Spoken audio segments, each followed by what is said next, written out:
Okay 7.16 चतुर्विधा भजन्ते माम जना सुकृतिनो अर्जुना आर्तो जिज्ञासु अर्थार्थी ज्ञानी चा भरतर्षभा। पढ़िए इसका अर्थ, ट्रांसलेशन पढ़िए।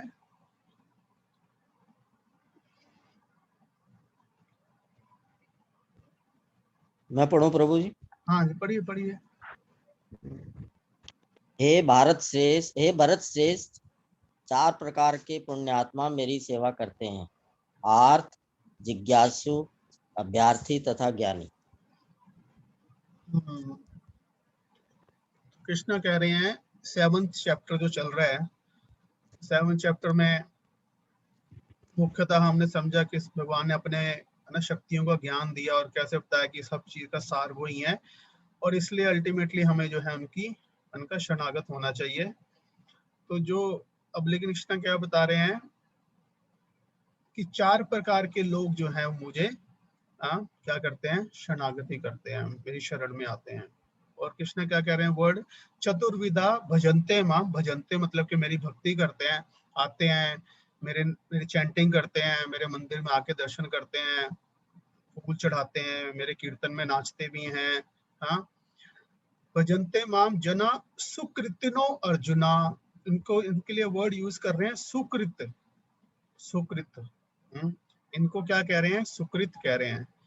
तो सुकृत का मतलब क्या हुआ ना, कृत मतलब क्या ना, कार्य है ना, एक्टिविटीज, और सु मतलब अच्छी, पुण्य कार्य किए हुए इन्होंने। इनको पुण्य आत्माएं कह रहे हैं, पुण्य आत्मा या पुण्य जो है, क्योंकि इन्होंने पुण्य कार्य किए हुए हैं, तो ये लोग जो है मेरे पास आते हैं।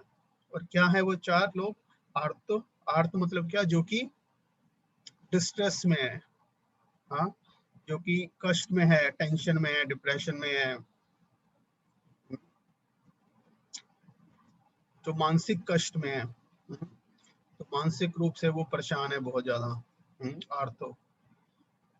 फिर दूसरा क्या बता रहे, जिज्ञासु, जिज्ञासु मतलब क्या कि क्यूरियोसिटी है उसको, कुछ जानने की है, हाँ, थोड़ा कुछ जाना चाहता है, क्या है ये भक्ति, क्या होती है। अच्छा, भगवत गीता में क्या लिखा हुआ है, कृष्ण क्या कहते हैं भगवत गीता में, या फिर ये जो है ये कुछ ये चैंटिंग कैसे करते हैं ये इस्कॉन के डिवोटीज, या है ना, ये तो इस टाइप से एक क्यूरियोसिटी है, या ओवरऑल थोड़ा लाइफ कोर्स समझने की, ये यूनिवर्स कहाँ से आया, ये है ना, ये सृष्टि कहाँ से आई, हाँ, समझ रहे। तो जस्ट क्यूरियोसिटी है ना, कोई भगवान को प्लीज करने के, भगवान को प्रसन्न करने का कोई ऐसा उद्देश्य नहीं है, अपनी खुद की क्यूरियोसिटी है, जिज्ञासु। और तीसरा क्या बता दें, अर्थार्थी, हाँ, कि जिसका अर्थ है मतलब भौतिक लाभ के लिए, अपनी भौतिक इच्छाएं पूरी करना चाहते हैं, कुछ और है ना, हमें भौतिक लाभ मिले और बेटर हो हमारा, अर्थार्थी। और चौथा क्या बता रहे, ज्ञानी। तो ज्ञानी क्या मतलब, वो व्यक्ति जो कि ना तपस्या कर चुका है, और उसको एटलीस्ट आत्मा का ज्ञान है, इसे पता है कि मैं आत्मा हूँ, मैं ये शरीर नहीं हूँ, एटलीस्ट इतना उसको ज्ञान है।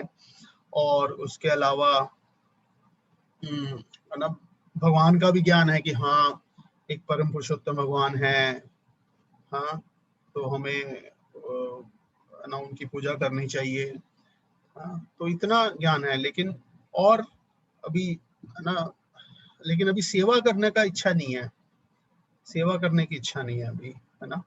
हाँ, एक एप्रिसिएशन है परम भगवान का, चाहे वो कृष्ण है, विष्णु है, लेकिन अभी कोई ऐसे सेवा का कोई मूड नहीं है। तो कृष्ण क्या बता रहे हैं कि ये 4 प्रकार के लोग आते हैं, है ना। और आई थिंक हम सारे इससे रिलेट कर सकते हैं, है ना, कि हो सकता है हम में से भी जो है ना, शुरू में कृष्णा कॉन्शियसनेस से या भक्ति में इस कारण से हम है ना ज्यादा अट्रैक्ट हुए, इनमें से 4 में से किसी कारण के कारण या उनसे ज्यादा के कारण। ऑफ कोर्स कलयुग में ज्यादातर तो 4 की भी जरूरत नहीं है, मेन कारण आर्तो ही होता है ना, आर्थो आर्थो आर्थो, मतलब हर व्यक्ति मानसिक रूप से परेशान होता है ना। और फिर जब भक्ति करता है, चैंटिंग करता है, तो उसको एक पीस ऑफ माइंड मिलता है, मानसिक सुख मिलता है, एक शांति मिलती है ना। तो ज्यादातर लोग शांति ही ढूंढ रहे होते हैं ना, जैसे मन की शांति चाहिए, है ना। तो मन की शांति क्यों? क्योंकि मन में अशांति फैली हुई है, क्योंकि मन घुमा रखा है, मन में बहुत ज्यादा, है ना, परेशान रहता है। तो इसलिए कलयुग में तो ऑफ कोर्स ज्यादा आरती लोग आते हैं, हाँ। बट फिर भी कृष्णा ये 4 कैटेगरीज, मोटी मोटी ये 4 कैटेगरीज बता रहे हैं, हाँ। इसके कारण जो है लोग भक्ति करते हैं कृष्णा की, हाँ। तो इसके जैसे हमारे शास्त्र में एग्जाम्पल भी आते हैं, हाँ। तो जैसे आर्ट्स के लिए आता है, आर्थ के लिए आता है, मतलब जो कि कष्ट में था, मानसिक और शारीरिक कष्ट में, है ना। गजेंद्र का एग्जाम्पल आता है। गजेंद्र मोक्ष की कथा हो सकता है आप में से कईयों ने सुनी हो। श्रीमद् भागवतम के 8वें स्कंद में ये कथा आती है गजेंद्र की, जो कि एक हाथी होता है, हाँ। और ये अर्थली प्लेनेट की नहीं है, और हायर प्लेनेट स्वर्ग लोक की बात है। तो और वो और अपने पूरे परिवार के साथ, हाँ, बच्चों के साथ, अपनी पत्नी, इन सबके साथ, है ना, जो उद्यान होते हैं उस स्वर्ग में, वहां पे पिकनिक मनाने के लिए जाता है, लेक में जाते हैं, नहाते हैं। और लेकिन, है ना, भौतिक संसार का जो है स्वभाव ही ऐसा है कि यहाँ पे, है ना, 1 सेकंड में सिचुएशन बदल जाती है। तो वो ऊपर से अभी वो खेल रहे थे, अभी एकदम से एक मगरमच्छ जो है वो क्या कर लेता है, गजेंद्र की टांग जो है वो, उसका पैर जो है, एक पैर जो है वो उसको अपने मुंह में पकड़ लेता है। तो गजेंद्र बहुत अपने आप को छुड़ाने का प्रयास करता है, खुद अपने आसपास जितने सारे उनके रिश्तेदार होते हैं, बच्चों के, सबसे हेल्प मांगता है, लेकिन सारे भाग जाते हैं, क्योंकि वो, है ना, क्योंकि वो पानी में होता है, और मगरमच्छ के लिए तो पानी में रहना स्वाभाविक है, उसकी ताकत काफी होती है।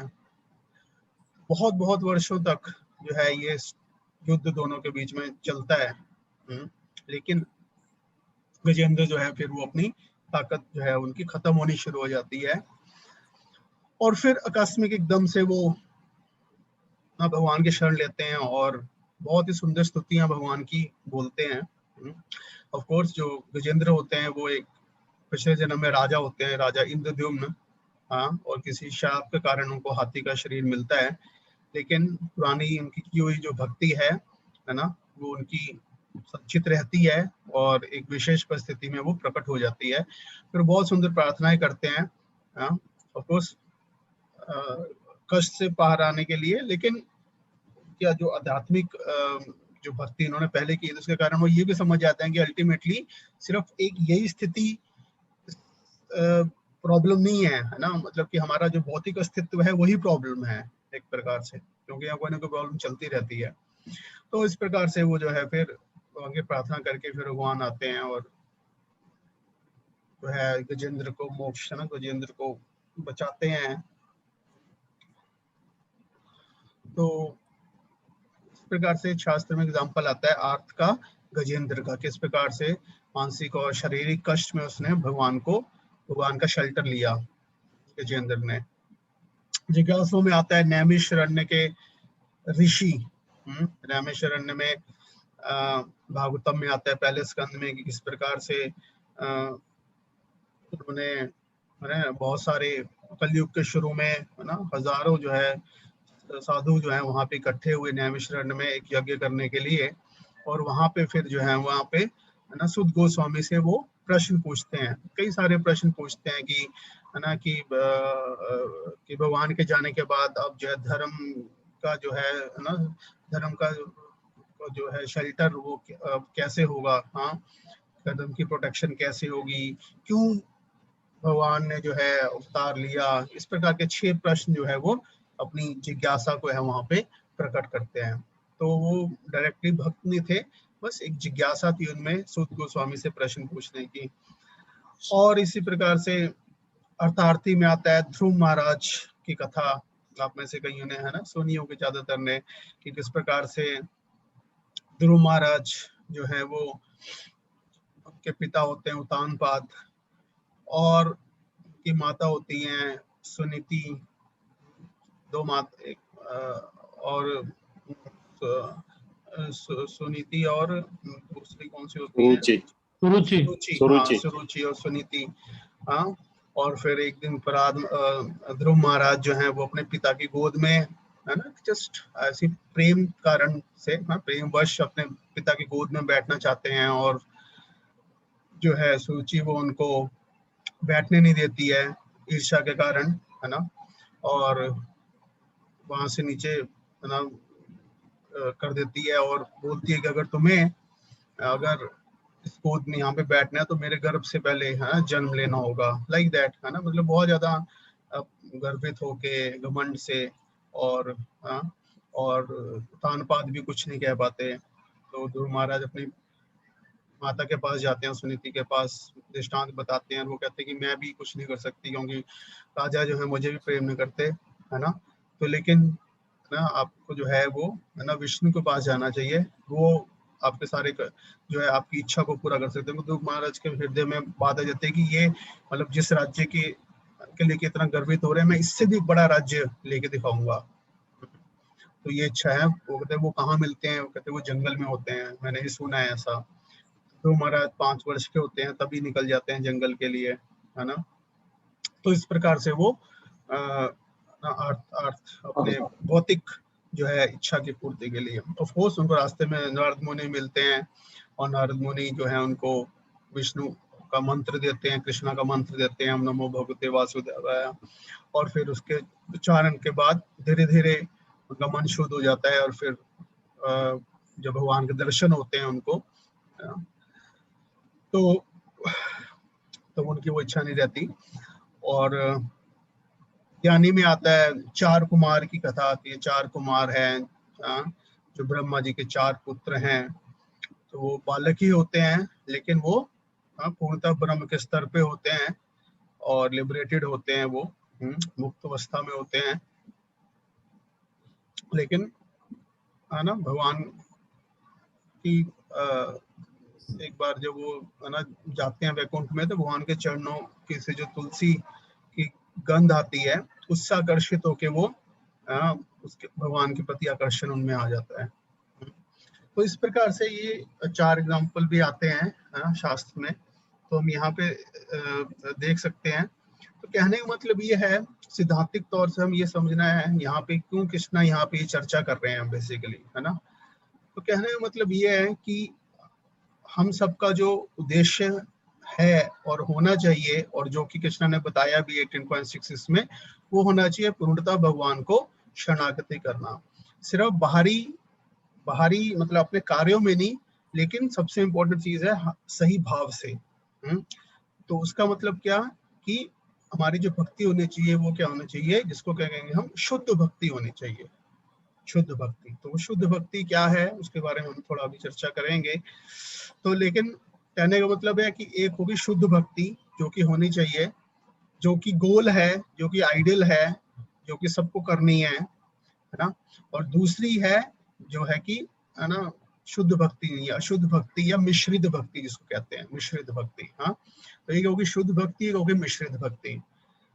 तो कृष्ण यहाँ पे क्या कह रहे हैं कि अगर कोई मिश्रित भक्ति भी करता है, तो कहना मतलब यह है कि ज्यादातर लोग शुरू में शुद्ध भक्ति नहीं करते हैं, उनकी भक्ति कई प्रकार से मिश्रित भक्ति हो सकती है। तो प्रश्न उठता है कि क्या अगर कोई शुद्ध भक्ति नहीं कर रहा है तो क्या फिर वो कृष्णा को स्वीकार करते हैं या नहीं करते हैं? तो कृष्णा का क्या कह रहे हैं, सब उन चारों को क्या कह रहे हैं, जना सुकृतिन और अर्जुना, कह रहे हैं कि नहीं, मैं जो शुरू में चाहे जिसकी भक्ति मिश्रित भी है उसको भी मैं स्वीकार करता हूँ। तो ऐसा क्यों कह रहे हैं? जैसे वर्ड जो यहाँ पे यूज हुआ सुकृतिनो, तो सुकृतिनो का मतलब क्या है, सुकृत मतलब अच्छे पुण्य कार्य। तो यहाँ पे पुण्य कार्य ये नॉर्मल एक तो पुण्य कार्य हम जैसे सोचते हैं कि हाँ जैसे, है ना, दान करना, किसी की मदद करना, तो ये सब क्या है ना, पुण्य कार्य हो गए। तो ये तो एक तो ये नॉर्मल भौतिक पुण्य कार्य हो गए, भौतिक पुण्य हो गया। और दूसरा क्या होता है, भक्ति संबंधित पुण्य कार्य, जिसको भक्ति उन्मुखी सुकृत या भक्ति उन्मुखी जो है सुकृति बोलते हैं। तो सुकृति मतलब क्या है, ऐसे ऐसे कोई भी कार्य जो कि कृष्णा के प्रति हमारी अट्रैक्शन को बढ़ाते हैं, हमारे आकर्षण को बढ़ाते हैं, हमारे सेवा भाव को बढ़ाते हैं। और जनरली मतलब अब ऐसा भी हो सकता है कि जैसे किसी को भी कष्ट होते हैं, मानसिक शारीरिक कष्ट, तो सारे लोग भगवान के मंदिर में नहीं जाते। कई लोग है ना, मतलब जो कि उल्टा और ज्यादा भगवान के अगेंस्ट हो जाते हैं, या फिर वो जाएंगे नशा करने जाएंगे या मूवी देखने जाएंगे, लेकिन वो मंदिर नहीं आएंगे, है ना। इस तरह जैसे किसी का भौतिक इच्छा भी है, वो कहेगा नहीं मैं खुद मेहनत करूंगा, मैं खुद करूंगा, उसके लिए वो भगवान की प्रार्थना नहीं करेगा। इसका मतलब जो कष्ट में या भौतिक इच्छा में या जिज्ञासा के लिए भगवान के पास आ रहा है, इसका मतलब वो क्या, सुकृतनो। सुकृतनो का मतलब क्या कि उसने सुकृति अर्जित कर ली है। तो उसने एक सुकृति क्या है, भक्ति उन्मुखी सुकृति, ऐसी सुकृति जिससे भक्ति बढ़ती है। और वो कैसे अर्जित की, कई बार उसको भी नहीं पता होता, जिसको बोलते हैं अज्ञात सुकृति, है ना। तो अज्ञात सुकृति का मतलब क्या हुआ कि अनजाने में, है ना, तो दो प्रकार की हो सकती है, ये ज्ञात सुकृति और अज्ञात सुकृति। तो अज्ञात सुकृति तो वैसे क्या हो गया कि हमने अनजाने में, है ना, भगवान और भक्त की सेवा करते हैं, हम उनको प्लीज कर देते हैं। जैसे फॉर एग्जाम्पल कोई व्यक्ति है, वो दान देता है इन जनरल, तो वो जाता है, हाँ एक पास में मंदिर है पड़ोस में, वहां पे भी दान दे आता है। फिर एक दिन जाता है संडे को इस्कॉन मंदिर में, वहां पे भी दान दे आता है। फिर कुछ गरीबों को भी दान देता है, मतलब वो उसको तो दान देना है, वो दे रहा है दान, तो उसने दान दे दिया। तो अब उसने वो दान कृष्णा के लिए वो भी दे दिया। या कृष्णा फॉर एग्जाम्पल बुक खरीद ली, या जैसे हमारे यहाँ ये फूड फॉर लाइफ है ना, प्रसाद डिस्ट्रीब्यूशन होता है। तो कोई है कि अच्छा अपने मतलब किसी की अपनी सालगिरह पे, या फिर जैसे कि व्यक्ति की वो हो गई, श्राद्ध हो गए, तो उसमें उसने प्रसाद दे दिया कि सबको प्रसाद खिला दो। तो अब ये क्या हो गया, उसका कोई भी मोटिव भगवान की सेवा करने का डायरेक्ट नहीं है। डजंट मैटर कि कृष्णा कौन है क्या है, लेकिन इनडायरेक्टली क्या कर दिया, अज्ञात रूप से भगवान की सेवा कर दी। इवन गए अज्ञात रूप से भगवान का नाम ले लिया, बैठे चैंटिंग गए ऊपर मंदिर, अच्छा गरुड़ जी के सामने हर 108 बार हरे कृष्ण महामंत्र बोल लिया। तो ये सब क्या हो गया, अज्ञात सुकृति। वैष्णवों की सेवा कर दी, हाँ। तो ये सब इससे क्या होता है, अज्ञात सुकृति अर्जित होती रहती है। कई सारे जन्मों की अज्ञात सुकृति होती है। तो ये अज्ञात सुकृति जो है, फिर वो हमें भगवान के इस प्रकार से अगर स्थितियों में फिर हमारी श्रद्धा जो है उत्पन्न होती है अज्ञात सुकृति से। तो इसलिए कृष्ण को यहाँ पे कह रहे हैं सुकृति, क्योंकि जो भक्ति है वो पुण्य के ऊपर नहीं डिपेंड करती, भौतिक पुण्य कार्यों के ऊपर डिपेंड नहीं करती। भक्ति आध्यात्मिक है, इसलिए वो आध्यात्मिक कार्य से ही आ सकती है। भक्ति से ही आ सकती है, भक्ति किसी भी भौतिक पुण्य कार्य से नहीं आ सकती। तो इसलिए ये बात बहुत क्लियर होनी चाहिए। जैसे कई बार हम कह देते हैं ना, बहुत ये तो जी बहुत है ना, दान पुण्य किया तो अब इनको भक्ति मिल गई। नहीं, सिर्फ दान पुण्य से भक्ति नहीं मिलती है, भक्ति से भक्ति मिलती है। इन्होंने कुछ अनजाने में, या फिर अगेन जैसे मतलब मोटिव के साथ भक्ति भी कर ली। जैसे मान लो मुझे ये कुछ चीज चाहिए, तो मान लो चैंटिंग कर रहे हैं मोटिव से, तो वो भी तो उससे भी अज्ञात सुकृति मिल रही है। वो भक्ति डायरेक्ट भक्ति नहीं है, क्योंकि वहां पे अपना मोटिव है, लेकिन फिर भी उससे हम प्योर हो रहे हैं। तो विष्णु को क्यों इनको सुकृतनो अर्जुना और क्यों इसको अप्रिशिएट कर रहे हैं, आल्दो ये चारों केस मिक्स जो मिश्रित केस हैं।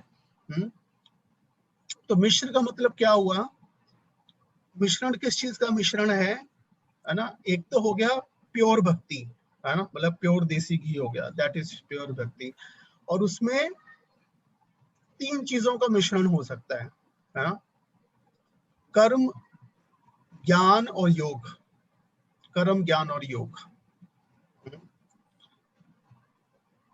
तो अब डिपेंड करता है कि तो एक भक्ति हो गई जो कि प्योर हो गया, और 3 प्रकार की इम्प्योरिटीज होगी, कर्म ज्ञान और योग।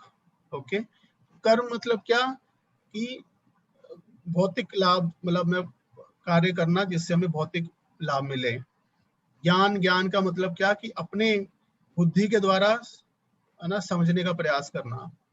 और योग मतलब योग के द्वारा सिद्धि प्राप्त करना, है ना। तो डिपेंडिंग अपॉन क्या रेशो है, फॉर एग्जांपल अगर हम ले ज्ञान और सॉरी मतलब भक्ति और कर्म, तो भक्ति और कर्म में तो इन जनरल 3 होती है। मैं यहाँ पे टाइप कर देता हूँ, मे बी यहाँ पे ना स्लाइड में डाला नहीं हुआ है।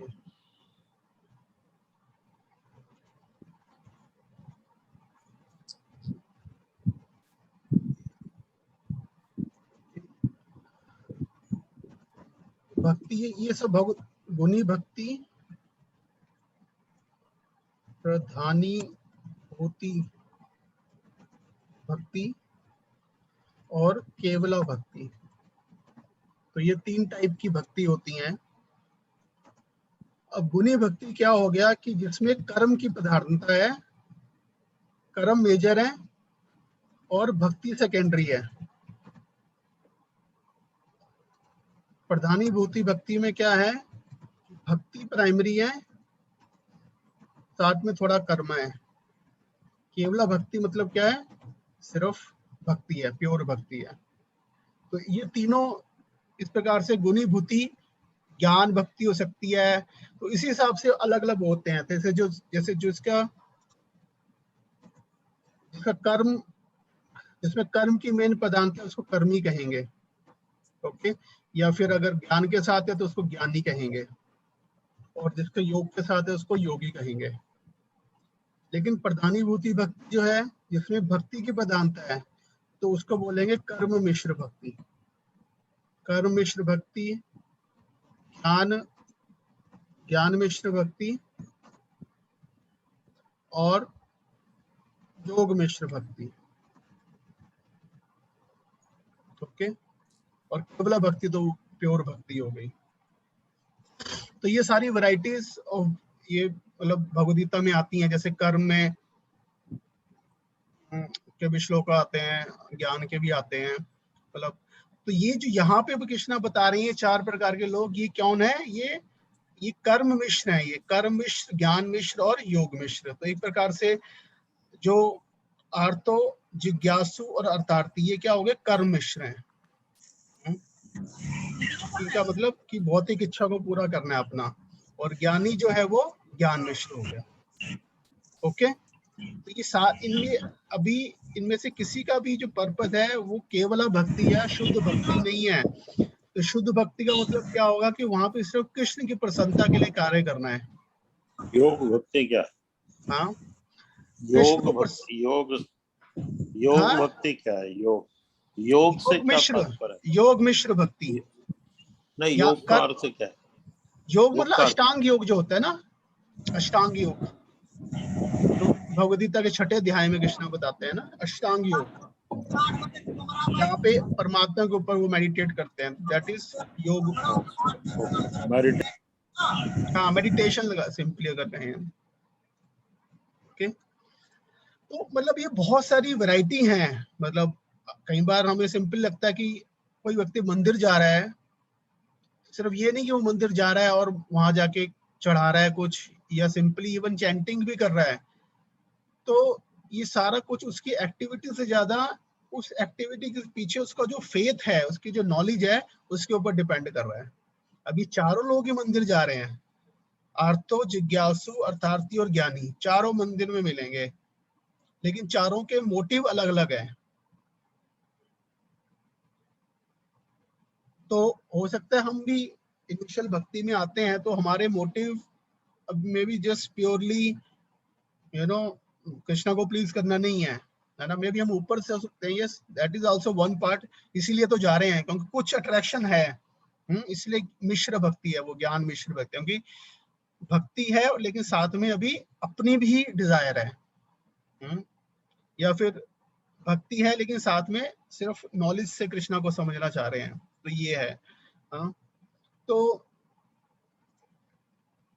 कहने का मतलब ये है कि ये तो लेकिन फिर तो इनिशियल ये ठीक है इन उद्देश्य से आना, लेकिन उसके बाद कृष्ण क्या कह रहे हैं, तो प्रभुपाद यहाँ तात्पर्य में बता रहे हैं, क्या कह रहे हैं, जब ये 4 प्रकार के लोग परमेश्वर के पास भक्ति के लिए आते हैं तो इनिशियली आ रहे हैं, लेकिन शुद्ध भक्त की संगति से पूर्णतः शुद्ध हो जाते हैं, तो ये शुद्ध भक्त बन जाते हैं। कहने का मतलब ये है सबसे इंपॉर्टेंट चीज है, और कृष्णा क्यों इनको अप्रिशिएट कर रहे हैं, वो इसलिए अप्रिशिएट कर रहे हैं कि चाहे कोई भी मोटिव हो, एटलीस्ट भक्तों के टच में आ रहे हैं, और भक्तों के संग में आ रहे हैं, और भक्तों के संग में से सुन रहे हैं और सेवा कर रहे हैं। इससे धीरे धीरे जो उनके और मोटिव्स हैं वो प्योर हो जाएंगे, that's it. Otherwise Krishna as such उसको अप्रिशिएट नहीं कर रहे हैं, अल्टीमेटली वो शुद्ध भक्ति ही उनको प्रसन्न करती है। कुल मिलाकर जब आर्थ, जिज्ञासु, ज्ञानी तथा धन की इच्छा रखने वाले समस्त भौतिक इच्छाओं से मुक्त हो जाते हैं, और जब वे ये भली भांति समझ जाते हैं कि भौतिक शक्ति से आध्यात्मिक उन्नति का कोई सरोकार नहीं है, तो वे शुद्ध भक्त बन जाते हैं। जब तक ऐसी शुद्ध अवस्था प्राप्त नहीं हो लेती, तब तक भगवान की दिव्य सेवा में लगे भक्त सकाम कर्मों में या संसारी ज्ञान की खोज में अनुरक्त रहते हैं। अतः शुद्ध भक्ति की अवस्था तक पहुंचने के लिए मनुष्य को इन सबको लांघना होगा। तो ये सब हम खुद इंट्रोस्पेक्ट है ना कर सकते हैं, आत्मविश्लेषण कर सकते हैं कि हमारे भी मोटिव है ना कितने क्लियर हैं, मतलब हम सिंपली क्या वैष्णव और भगवान की सेवा ही करना चाहते हैं, या हमारा उद्देश्य क्या आर्तोहतार्थी, जिज्ञासु, या इनमें से भी है। हाँ, ओके, तो इस श्लोक के ऊपर हम चर्चा करेंगे, लेकिन पहले और बाकी के श्लोकों में कृष्ण क्या कह रहे हैं वो देख लेते हैं। तो नेक्स्ट में क्या बता रहे हैं 17 में, तेषा ज्ञानी नित्य युक्ता एक भक्तिर्वशिष्यते प्रियो हि ज्ञानिनो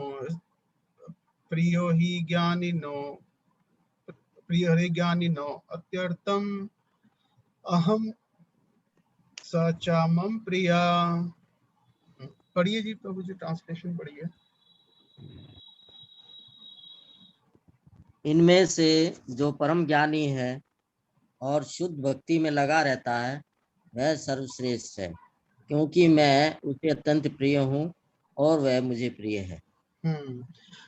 तो कृष्ण क्या कह रहे हैं कि ये वैसे ये चारों अच्छे हैं जो बताया है ना, सबको सुकृतनो कह रहे हैं, लेकिन कृष्ण कह रहे हैं इनमें से भी लेकिन जो तेषाम ज्ञानी नित्य युक्त, हाँ, लेकिन इसमें से जो ज्ञानी कैटेगरी का व्यक्ति है, मतलब क्या, जिसको एटलीस्ट ये नॉलेज है क्या कि है ना मैं ये शरीर नहीं हूँ, जिसमें कुछ भौतिक विरक्ति है, कहने का मतलब ये, और ज्ञान है, नॉलेज है मेरे बारे में, थोड़ी नॉलेज है, नित्य युक्ता, और वो मेरे साथ कनेक्टेड है। तो ये बेसिकली क्या होगा, शांत, मतलब शांत रति में है, मतलब कि वो सिर्फ एक ओवरऑल एप्रिसिएशन का मूड है, हाँ, ओवरऑल एक एप्रिसिएशन का मूड है, और वो बेसिक नॉलेज उसको है कि है ना, मतलब कि भौतिक संसार जो है मुझे सुख नहीं दे सकता, और लेकिन वो अब और ज्यादा डिटेल में भगवान के बारे में समझना चाहता है और सरेंडर करना चाहता है। तो अभी तक नहीं है वो, तो वो एक बेसिक उसको नॉलेज है, आत्मा और शरीर के फर्क का है, और परम भगवान का अस्तित्व है, हम उनके सर्वेंट्स हैं, इतना आइडिया है, लेकिन अभी ऐसा विशिष्ट कोई सेवा भाव नहीं है। तो इन चारों में से अब कृष्ण क्या कह रहे हैं कि ये ज्ञानी इन सब में बेटर है। ऐसा क्यों कह रहे हैं? ऐसा क्यों कह रहे हैं? क्योंकि बाकियों के आर्तो अर्थार्थी जिज्ञासु, उनकी चेतना का स्तर इनसे और कम है, हाँ, और बहुत अपने उस उद्देश्य से वो आसक्त हैं। तो जैसे उनका वो उद्देश्य पूरा होगा, उसके बाद वो भक्तों का संग छोड़ सकते हैं और छोड़ देंगे, मतलब देयर आर गुड चांसेस, क्योंकि क्योंकि कोई वैराग्य नहीं है और कुछ ज्यादा ज्ञान नहीं है जीवन के लक्ष्य के बारे में या आत्मा शरीर के बारे में कोई ज्ञान नहीं है। तो इसलिए आर्तोदार्थी जिज्ञासु जो है, जैसी अर्थ पूरा हुआ, मतलब कि है ना, मतलब अब मानसिक अब अच्छा लग रहा है, सब बढ़िया हो गया, वो कष्ट निकल गया, तो अब फिर मंदिर आना छोड़ दिया, भक्तों का संग छोड़ दिया। उस वक्त शुरू में ऐसा लगता है नहीं नहीं बस सबको बस भक्ति करनी है, बस भक्ति करनी है, हाँ। लेकिन फिर जैसी कष्ट चला जाता है तो फिर दोबारा से भौतिक संसार में खो जाते हैं, फिर भौतिक संसार अच्छा लगने लग जाता है। क्यों? क्योंकि ज्ञान नहीं है, क्योंकि शास्त्र को अच्छे से सुना नहीं या भक्तों का संग भी किया, लेकिन उसमें सबसे इम्पोर्टेंट चीज है नॉलेज, मतलब नॉलेज को नहीं एक्वायर किया, संसार के स्वभाव को नहीं समझा। तो लग रहा है कि बस ये प्रॉब्लम थी, बस अब सब ठीक है, लेकिन उन्होंने पढ़ा ही नहीं। भगवद्गीता में तो कृष्णा कह रहे हैं कि दुखाल्यम अशाश्वतम, ये भौतिक संसार है ही दुखों का घर। तो इसलिए तो और जो है जीवन का लक्ष्य भगवान के धाम वापस जाना है, जहाँ पे जन्म मृत्यु जरावादी है ही नहीं है। तो इसका मतलब जब तक ज्ञान और वैराग्य ये दोनों बहुत जरूरी हैं, जब तक एक बेसिक लेवल का ज्ञान और वैराग्य नहीं होगा तो बहुत मुश्किल है। तो इसलिए बहुत सारे लोग हैं शुरू में भक्ति में आते हैं तो कृष्णा उसको अच्छा कह रहे हैं, चाहे मिश्रित भाव से आ रहे हैं, लेकिन अगर अपना वो ज्ञान और वैराग्य नहीं बढ़ा रहे हैं भक्तों के संग में, तो फिर क्या होगा, या मतलब दो चांस है, या तो छोड़ के चले जाएंगे कुछ समय के बाद, जो जैसे अब भौतिक लाभ मिला तो चले जाएंगे, जैसे जिज्ञासा पूरी हुई, बस ये हमें तो ये थोड़ा सा जानना था, सेमिनार अटेंड किया, है ना। जैसे कई लोग आते हैं सेमिनार अटेंड करते हैं, देखते हैं बोर्ड लगवा, अच्छा क्या है कुछ क्या बताएंगे सोल के बारे में या योग क्या, अच्छा योगा फॉर द मॉडर्न, ऐसा कुछ योगा के बारे में होगा, या इवन जैसे गीता, अच्छा गीता में क्या है ऐसा, तो उनको पर्पस भक्ति नहीं है, पर्पस जानने की, अच्छा गीता क्या है, क्या दिया हुआ है, फिर वो जैसी जाना, लेकिन अगर नहीं ढंग से समझ पाए कि क्या है ना, मतलब लक्ष्य है, तो फिर वो बस अच्छा हाँ ठीक है ये तो हमने सुना हुआ है, हाँ लाइक दैट, ये तो पहले भी सुना हुआ है लाइक दैट, तो वो जस्ट एक क्यूरियोसिटी के भाव से सुन के चले जाएंगे, लेकिन उसका सार को है वो नहीं समझ में आएगा। तो फिर तो इसलिए कह रहे हैं कि जो आर्थो अर्थार्थी जिज्ञासु जो है, इन में से ये ज्ञानी जो है, जो नित्य युक्त है, एक भक्ति विशिष्यते, ये विषय ये जो है ये बेटर है। तो इसलिए कहने का मतलब ये तो मैं बता रहा था, या तो वो छोड़ के चले जाएंगे या फिर मतलब व्यक्ति ढीला ढाला लगा रहता है, कहने का मतलब ये है कि चलो ये है, क्योंकि मेन मोटिव था अपनी जो और इच्छा है उसको पूरा करना, भक्ति रियल गोल नहीं होता है। तो फिर तो ठीक है करता रहता, चलो थोड़ी माला कर लो, है ना, थोड़ा कर लो डोरी, एक दो माला कर लो, या बीच बीच में कभी कभी क्लास में चले गए, या है ना। तो बहुत सारे लोग करते हैं, जैसे कई बार जैसे मतलब सोसाइटी होती है, संस्था होती है, आध्यात्मिक संस्था होती है, तो कई बार कई लोग इनिशियली ऐसे मटेरियल मोटिव से आते हैं, जैसे कौन संस्था है, इंटरनेशनल संस्था है, तो इसमें कई तरह के भौतिक लाभ भी लोग लेने आते हैं, हाँ मतलब बन जाएंगे, कहीं पुजारी बन जाएंगे, फिर विदेश चले जाएंगे, हाँ इस तरह से कई सारे मतलब भौतिक प्रलोभन भी रहते हैं, या इनिशियली शुरू में आते हैं लेकिन बाद में भौतिक प्रलोभन में फंस जाते हैं। तो वो इसीलिए फंसते हैं क्योंकि प्रॉपर और एक बार नहीं, इसको बार बार सुनते समझते रहना चाहिए, क्योंकि हम फिर दोबारा से भौतिक चेतना में हमारा मन ले जाता है हमें। तो बार बार हमको ज्ञान में स्थित करते रहना जरूरी है, जब तक हम उस स्तर पे नहीं आ जाते कि जब एक जो शुद्ध भक्ति का भाव है ना वो जब मतलब आ जाएगा। और ये सारे जो मिश्रित जो भाव हैं सारे, ये तो मिश्रित भाव किस कारण आते हैं, ये जो रजोगुण तमोगुण के प्रभाव के कारण मेनली। हाँ तो ये और डिटेल चर्चा आती है जहाँ पे भक्ति भी 3 गुणों में किस प्रकार से होती है, कि मतलब भक्ति या भक्त जो है किस प्रकार से 3 गुणों में हो सकता है, रजोगुणी भक्ति, तमोगुणी भक्ति, सतोगुणी भक्ति। हाँ कि रजोगुण का प्रभाव ज्यादा है और भक्ति भी कर रहा है, तो भक्ति कर रहा है लेकिन उसमें भी फिर अपने भौतिक लाभ ढूंढेगा, पोजीशन मिल जाए, भौतिक लाभ मिल जाए, समझे, तो इस प्रकार से। तो ये मतलब गुणों के प्रभाव का प्रभाव हमारे ऊपर रहता है। तो जब तक कि हम कॉन्टिन्यूस काफी है ना मतलब रेगुलरली भक्ति करते करते धीरे धीरे जब हम गुणों के प्रभाव से मुक्त हो जाते हैं, फिर हमारी भक्ति है वो पूर्णतः शुद्ध है ना स्तर पे आ जाती है। तो जैसे इसमें 7.80 में फिर तो ये बता रहे हैं, उदारा सर्व एपते ज्ञानी स्वात्म में मतम अस्थिता ही युक्तात्मा मान मामेवा अनुत्तमम गतिम। निसंदेह ये सब उदार चेत व्यक्ति हैं। चारों को उदारा वर्ड यूज कर रहे हैं, उदारा सर्वे। ये सारे जो हैं उदार चेत व्यक्ति हैं। लेकिन किंतु जो मेरे ज्ञान को प्राप्त है उसे मैं अपने ही समान मानता हूँ। वो मेरी दिव्य सेवा में तत्पर रहकर मुझ सर्वोच्च उद्देश्य को निश्चित रूप से प्राप्त करता है।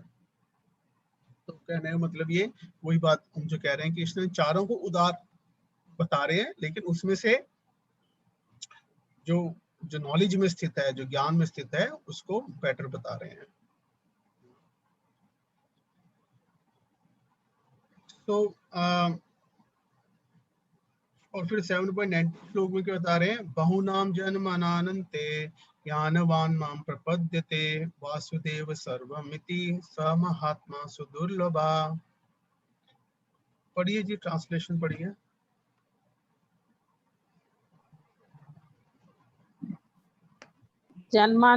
जन्मांतर के बाद जिसे सचमुच ज्ञान होता है वह मुझको समस्त कारणों का कारण जानकर मेरी शरण में आता है। ऐसा महात्मा अत्यंत दुर्लभ होता है। क्या बता रहे हैं कि अल्टीमेटली अब ये जो ज्ञानी हैं, हाँ, ये जो जिसकी अभी बात कर रहे हैं कि जिसमें अभी है ना थोड़ी श्रद्धा है, थोड़ा ज्ञान है, या फिर और बाकी की भी जो है अर्थार्थी जिज्ञासु, या तो वो धीरे धीरे ज्ञान पे आएंगे या फिर वो डायरेक्ट भक्त के संग में आके है ना प्यूरिफाई होके अल्टीमेटली जो भी ज्ञान है, जितना भी ज्ञान है, उस सबका सार क्या है, ज्ञान का कंक्लूजन क्या है, बहुनाम जन्मानन्ते। हाँ, कि ये वाला ज्ञानी भी और कोई भी ज्ञानी है, जो भी ज्ञान मिश्रित भक्त है या ज्ञानी या ज्ञान मिश्रित भक्त, बहुनाम जन्मांतर बहुत बहुत जन्मों के बाद अल्टीमेटली उसका कंक्लूजन क्या निकलेगा, हाँ, माम प्रपद्यते। हाँ, ज्ञानवान भी अल्टीमेटली जाके कृष्ण कह रहे हैं कि माम प्रपद्यते, तो वो भी क्या करेगा, मुझे ही सरेंडर करेगा। क्यों? क्योंकि वासुदेव सर्वमिति, क्योंकि वो व्यक्ति समझ जाएगा कि वासुदेव क्या है, वही सर्वमिति, वही परम सत्य है, तो मुझे उनकी सेवा करनी है। तो प्रश्न ये उठता है, तो बहुनाम जन्मना, बहुत सारे जन्म को फिर अगर हमें अभी भक्तों का संग मिल जाता है और उसमें ये चीज हमें पता चल जाती है, हमारे को इतनी श्रद्धा आ जाती है, तो फिर हमें बहुत जन्मों की वेट करने की जरूरत नहीं है। हम अभी से इस चीज को समझ के हम प्रपद्यते, हम अभी से पूरी तरह से जो है ना भगवान की जो है भक्ति में लग सकते हैं। हाँ, तो कहने का मतलब ये है कि कृष्णा ये कह रहे हैं कि अल्टीमेटली मतलब कि आप किसी भी मिश्रित भाव में व्यक्ति भक्ति कर सकते हैं, लेकिन उसको धीरे धीरे क्या करना है, भक्तों के संग में श्रवण करना है, और जो भी भक्ति शास्त्र हैं उनका अध्ययन करना है, और उसके बाद धीरे धीरे क्या करना है। तो वो चीजें हो गई, मतलब हमारे अंदर एक साथ दोनों चीजें हैं। एक हो गया हमारा एक प्रकार से हमारी श्रद्धा, और दूसरा हो गया हमारा स्वभाव। इसको समझना बहुत जरूरी है। तो श्रद्धा हमारी क्या है, श्रद्धा डिपेंड करती है हमारे ना नॉलेज के ऊपर, क्या क्या सुन रहे हैं हम बेसिकली। तो एज लॉन्ग एज हमारी श्रद्धा प्योर है, और श्रद्धा प्योर का मतलब क्या है कि हम सही स्रोत से सुन रहे हैं, हाँ, हम सही स्रोत से ना ज्ञान ले रहे हैं, भगवत गीता से वैष्णव सुन रहे हैं, भगवान के बारे में शुद्ध ज्ञान ले रहे हैं, जिसमें हम ये समझ पा रहे हैं कि जीव जो है भगवान का, है ना, अंश है, जीव रे स्वरूप है, कृष्ण रे नित्य दास जीव है, वो भगवान का सर्वेंट है, कैसे जो है भौतिक और शक्ति है वो भगवान के कंट्रोल में है। तो ये जो संबंध ज्ञान है, तो जो संबंध ज्ञान है जीव आत्मा और जगत का, तो ये संबंध ज्ञान हम अगर प्रॉपरली सुन रहे हैं तो उससे क्या है, हमारी श्रद्धा जो है, हमारी एस्पिरेशन जो है, वो अगर प्योर है तो उसके साथ में हमारे साथ, उसके साथ साथ लेकिन स्वभाव जो है वो हमारा, वो हमारी पिछले, है ना, कर्मों के कारण वो हमारा मन और शरीर का एक स्वभाव हो सकता है, जिसके कारण हमारे हमारे हमारे अंदर बहुत सारे अनर्थ या भौतिक इच्छाएं हो सकती हैं, जो कि हमारी श्रद्धा, जो कि बार बार हमारे अंदर फिर दोबारा से कर्म ज्ञान योग की, है ना, इच्छाओं को ले आता है। बट एज लॉन्ग एज हम अपनी अपनी श्रद्धा को प्योर रखेंगे, हम अपने फेथ को अगर हम स्ट्रांग रखेंगे और उसके बेस पे उसके आधार पे अपनी प्रैक्टिस करते रहेंगे, तो धीरे धीरे तो भी हमारी जो भक्ति है वो एक्चुअल में वो शुद्ध भक्ति होगी, क्योंकि हमारा मोटिव जो है वो प्योर है, हमारी जो श्रद्धा है वो प्योर है। प्रॉब्लम आ जाती है जब हमारी श्रद्धा ही प्योर नहीं है, हमारी एस्पिरेशन, हमारी डिजायर ही प्योर नहीं है, वो हम अगर सुनी गलत इससे रहे हैं कि, है ना, कि जो है क्या जीवन का उद्देश्य जो है मतलब इंद्रियों को तृप्त करना है, और फिर इस उद्देश्य से हम भक्ति कर रहे हैं, फिर हम प्योर नहीं होंगे। समझ रहे हैं? तो दोनों चीजें हैं। तो मतलब श्रद्धा के स्तर पे शुद्ध ज्ञान लेके हम अपनी श्रद्धा को शुद्ध रख सकते हैं, और उस श्रद्धा के साथ हम शुद्ध भाव से भक्ति कर सकते हैं, और एट द सेम टाइम हमारे अंदर अनर्थ भी हो सकते हैं, भौतिक इच्छाएं भी हो सकती हैं, लेकिन हम we don't live for them, हम उसके लिए नहीं जीते। ठीक है, वो बीच बीच में आते रहेंगे, हमें परेशान कर रही हैं, या बार बार हमें, है ना, हमारे भाव को मिश्रित कर रही हैं, लेकिन कुछ समय के बाद फिर वो चली जाएंगे, और फिर हमारे और ज्यादा शुद्ध भाव हमारा प्रकट होता रहेगा, हमारी भक्ति और शुद्ध होती रहेगी। तो इसी के 7.16 के तात्पर्य में प्रभुपाद जी श्लोक कोट करते हैं, जो कि बहुत ही इंपॉर्टेंट श्लोक है, और ये श्लोक दिया है हमारे एक महान आचार्य श्रील रूप गोस्वामी जी ने। चैतन्य महाप्रभु आए स्वयं कृष्ण, है ना, आज से 550 साल पहले, और फिर उनके 6 प्रमुख शिष्य थे, और जिसको षड गोस्वामी बोलते हैं, 6 गोस्वामी, है ना। गोस्वामी का अर्थ होता है ना, गो मतलब इंद्रियां, और स्वामी मतलब जो अपने इंद्रियों के स्वामी हैं। तो ये 6 का अलग अलग सबका मतलब वो है, बैकग्राउंड है, और कैसे वो चैतन्य महाप्रभु के शिष्य बने और उन्होंने आगे क्या क्या कार्य किए, वो तो एक डिटेल्ड डिस्कशन है। बट उनमें से भी जो 2 मुख्य थे वो थे श्रील रूप गोस्वामी और श्रील सनातन गोस्वामी। तो ये जो दोनों थे, ये का जो वंशज है पीछे ना साउथ इंडिया में, मतलब ब्राह्मण थे, इनका पूरा जो परिवार है, और ये भी उसी प्रकार से बहुत ही स्कॉलरली और बहुत ही इंटेलिजेंट थे, और बहुत ही रिच परिवार से थे। और समहाउदर बाद में बंगाल में आते हैं, और इंडिया में उस वक्त बंगाल में मोहम्मडन्स का जो है नवाब हुसैन राजा होते हैं, और तो वो उनको अपने राज्य को संभालने के लिए उनको गवर्नर बनाते हैं एक्चुअल में, क्योंकि होते तो बहुत इंटेलिजेंट हैं, but at the same time ये चैतन्य महाप्रभु के बहुत बड़े भक्त होते हैं। और कुछ समय के बाद फिर ये एक एक करके पहले रूप गोस्वामी जी और फिर सनातन गोस्वामी जी, ये अपनी बड़ी बड़ी गवर्नर की जो पोस्ट हैं, और बहुत उनके पास धन होता है, उसको छोड़ के, है ना, चैतन्य महाप्रभु के आदेश पे वृंदावन में जाते हैं और कई महान कार्य करते हैं, जिसमें मुख्य है कि बहुत सारे भक्ति शास्त्र की रचना करते हैं। मतलब सारे शास्त्रों को है ना, सारे शास्त्रों को स्टडी करके उस कैसे उनमें सार भक्ति और भक्ति कैसे करनी है कैसे नहीं करनी है उसके ऊपर वो शास्त्र ना रचित किए। और उस वक्त 500-550 साल पहले वृंदावन जो था बिल्कुल जंगल बन चुका था, लुप्त हो चुका था। तो वहां पे जाके उन्होंने द्वारा से जीर्णोद्धार किया, पुनः स्थापित किया लीला स्थलियां।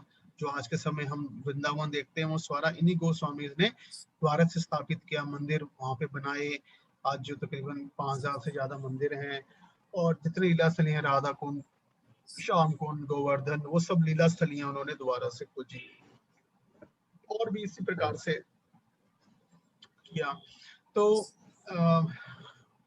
ये जो रूप गोस्वामी जी हैं उन्होंने है ना अगेन शास्त्रों के आधार पे तो भक्ति की अगर कहा जाए तो भक्ति क्या है, हम सब है ना भक्ति शब्द को बहुत ही एक है ना साधारण तरीके से यूज कर लेते हैं आजकल। तो कोई कहते हैं क्रिकेट के भक्त हैं जी, हाँ लाइक दैट, क्रिकेट के भी भक्त होते हैं, हाँ मूवी स्टार्स के भी भक्त होते हैं, हाँ। लेकिन जो भक्ति शब्द है ये बहुत ही एक स्पेसिफिक शब्द है जिसका डेफिनेशन कई डेफिनेशंस हैं है ना हमारे शास्त्रों में। तो ये एक डेफिनेशन रूप गोस्वामी जी ने दी बहुत सारे शास्त्रों के आधार पे, जो एक बहुत ही है ना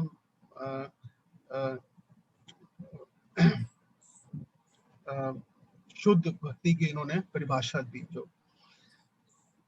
तो इसमें क्या बताते हैं ये, हाँ तो इसमें दोनों चीजें बता दें कि भक्ति क्या नहीं है और भक्ति क्या है। तो ये वर्ड्स को हम देखेंगे यहाँ पे, तो क्या बता रहे हैं, तो भक्ति क्या नहीं है। भक्ति ये शुद्ध भक्ति, अब ये शुद्ध भक्ति बता रहे हैं क्या है। तो हम देख सकते हैं कि मतलब हमारी भक्ति अगर उसके अलावा जो कुछ है फिर वो मिश्र भक्ति है ना, इधर कर्म मिश्र भक्ति, ज्ञान मिश्र भक्ति जो भी है ना। तो क्या बता रहे हैं, अन्य अभिलाषिता शून्यम, अन्य अभिलाषिता शून्यम। तो वर्ड्स को हम ब्रेक करेंगे। ये पहला वर्ड क्या है, अन्य।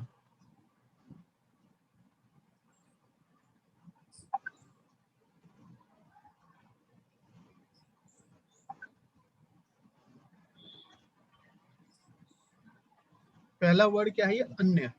अन्य का मतलब क्या, सिर्फ कृष्ण को परम भगवान को प्रसन्न करने के अलावा, उनकी प्रसन्नता के अलावा कोई और इच्छा, जिसको हम बेसिकली कहेंगे भौतिक इच्छा। अन्य अभिलाषा, अभिलाषा वर्ड यूज हुआ है, अभिलाषा या इच्छा है ना। अन्य अभिलाषिता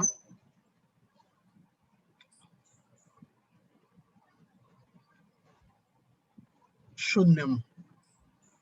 हाँ, शून्य मतलब क्या, जीरो। अन्य अभिलाषिता शून्य। तो भगवान को प्रसन्न करने के अलावा और किसी भी प्रकार की जो इच्छा है उसको शून्य, जीरो।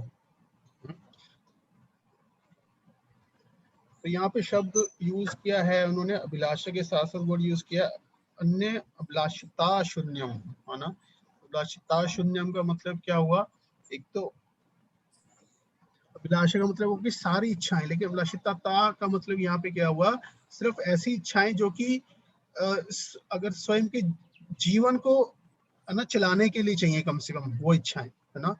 मान लो एकदम से कोई व्यक्ति आपको मारने के ला रहा है, तो अगर हम भगवान से प्रार्थना कर रहे हैं है ना, तो वो भौतिक इच्छा नहीं हुई, क्योंकि अगर प्राण ही नहीं होंगे तो हम भक्ति नहीं कर सकते है ना।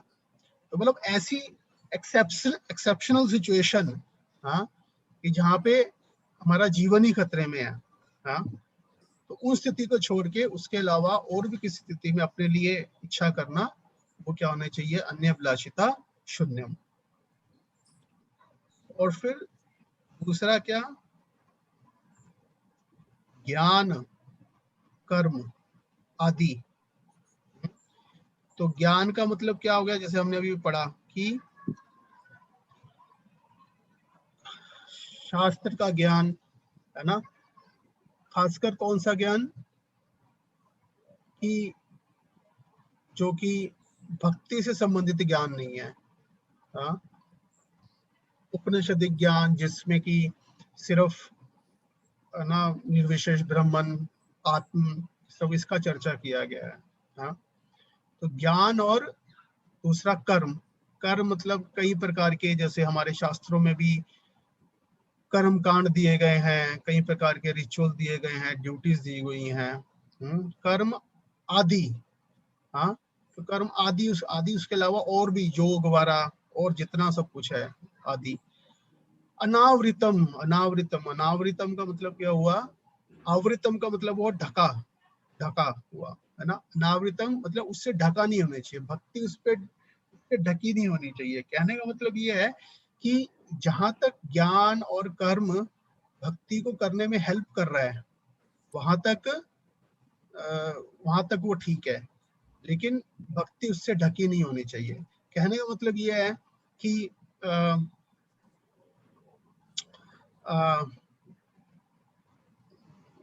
जैसे मान लो कोई योग है, मान लो अब जैसे योग में है, अगर कोई व्यक्ति प्राणायाम कर रहा है ना, तो मे बी वो प्राणायाम करेगा जिससे उसका माइंड थोड़ा, बॉडी, है ना, फ्लेक्सिबल हो जाएगी, बॉडी में वो एनर्जी कर रहा है, एनर्जी, बॉडी फिट उसको अच्छी बेटर लग रही है, और उसका माइंड भी थोड़ा और कंसंट्रेट हो पा रहा है, और फिर वो हरे कृष्ण महामंत्र कर रहा है, वो चैंटिंग कर रहा है, भगवान का नाम ले रहा है, या फिर डीटी वर्शिप कर रहा है भगवान की, तो उसमें वो और अच्छे से उसको कर पा रहा है। तो ऐसे में अगर वो ये सोच के करेगा कि मुझे अच्छी चैंटिंग करने के लिए योग जरूरी है, या फिर योग चैंटिंग का अंग है, तो फिर वहां पे क्या होगा, आवृत हो गई वो भक्ति, योग से आवृत हो गई। हाँ, वो भक्ति कर रहा है, भक्ति जो जो चैंटिंग है, या जो भगवान के प्रति मेरा, है ना, मैं सेवा कर रहा हूँ, ये और इस योग के ऊपर डिपेंड नहीं कर रही है। हाँ, वो ठीक है, उसको हेल्प कर रहा है करने में, तो वहां पे तो वो ठीक है, अदरवाइज वो फिर उससे ढक गया। समझ रहे हैं यहाँ पे। तो इसी तरह से जैसे कई ऐसी कई प्रकार ऐसे व्रत हो सकते हैं, मान लो जैसे है, अब कोई कहे कि जी कोई कुछ सोमवार का व्रत है, या कोई और देवी देवता कोई व्रत है ना, तो अगर वो सोचे कि ये कर, अगर ये नहीं करेंगे तो मेरी भक्ति इससे हो जाएगी, तो फिर मतलब क्या है कि अभी हमारा फेथ जो है कंप्लीट, है ना, भक्ति में नहीं है अभी। हाँ, तो हमारी भक्ति है अभी आवृत है ज्ञान और कर्म से। हाँ, तो कहने का मतलब ये, तो दो चीजें होगी, अन्य अभिलाषिता शून्यम की ज्ञान कर्मादि अनावृतम। तो इसलिए मैं बोलूं प्रभु जी, पुण्य, एक मिनट प्रभु जी, है ना, तो दान पुण्य, तो ये सब कार्य एज लॉन्ग एज भक्ति के विरुद्ध नहीं जा रहे हैं, हाँ, तो ठीक है, लेकिन अगर भक्ति के विरुद्ध जा रहे हैं तो फिर इसका मतलब भक्ति उनसे आवृत हो रही है। हाँ जी, बोलिए प्रभु जी।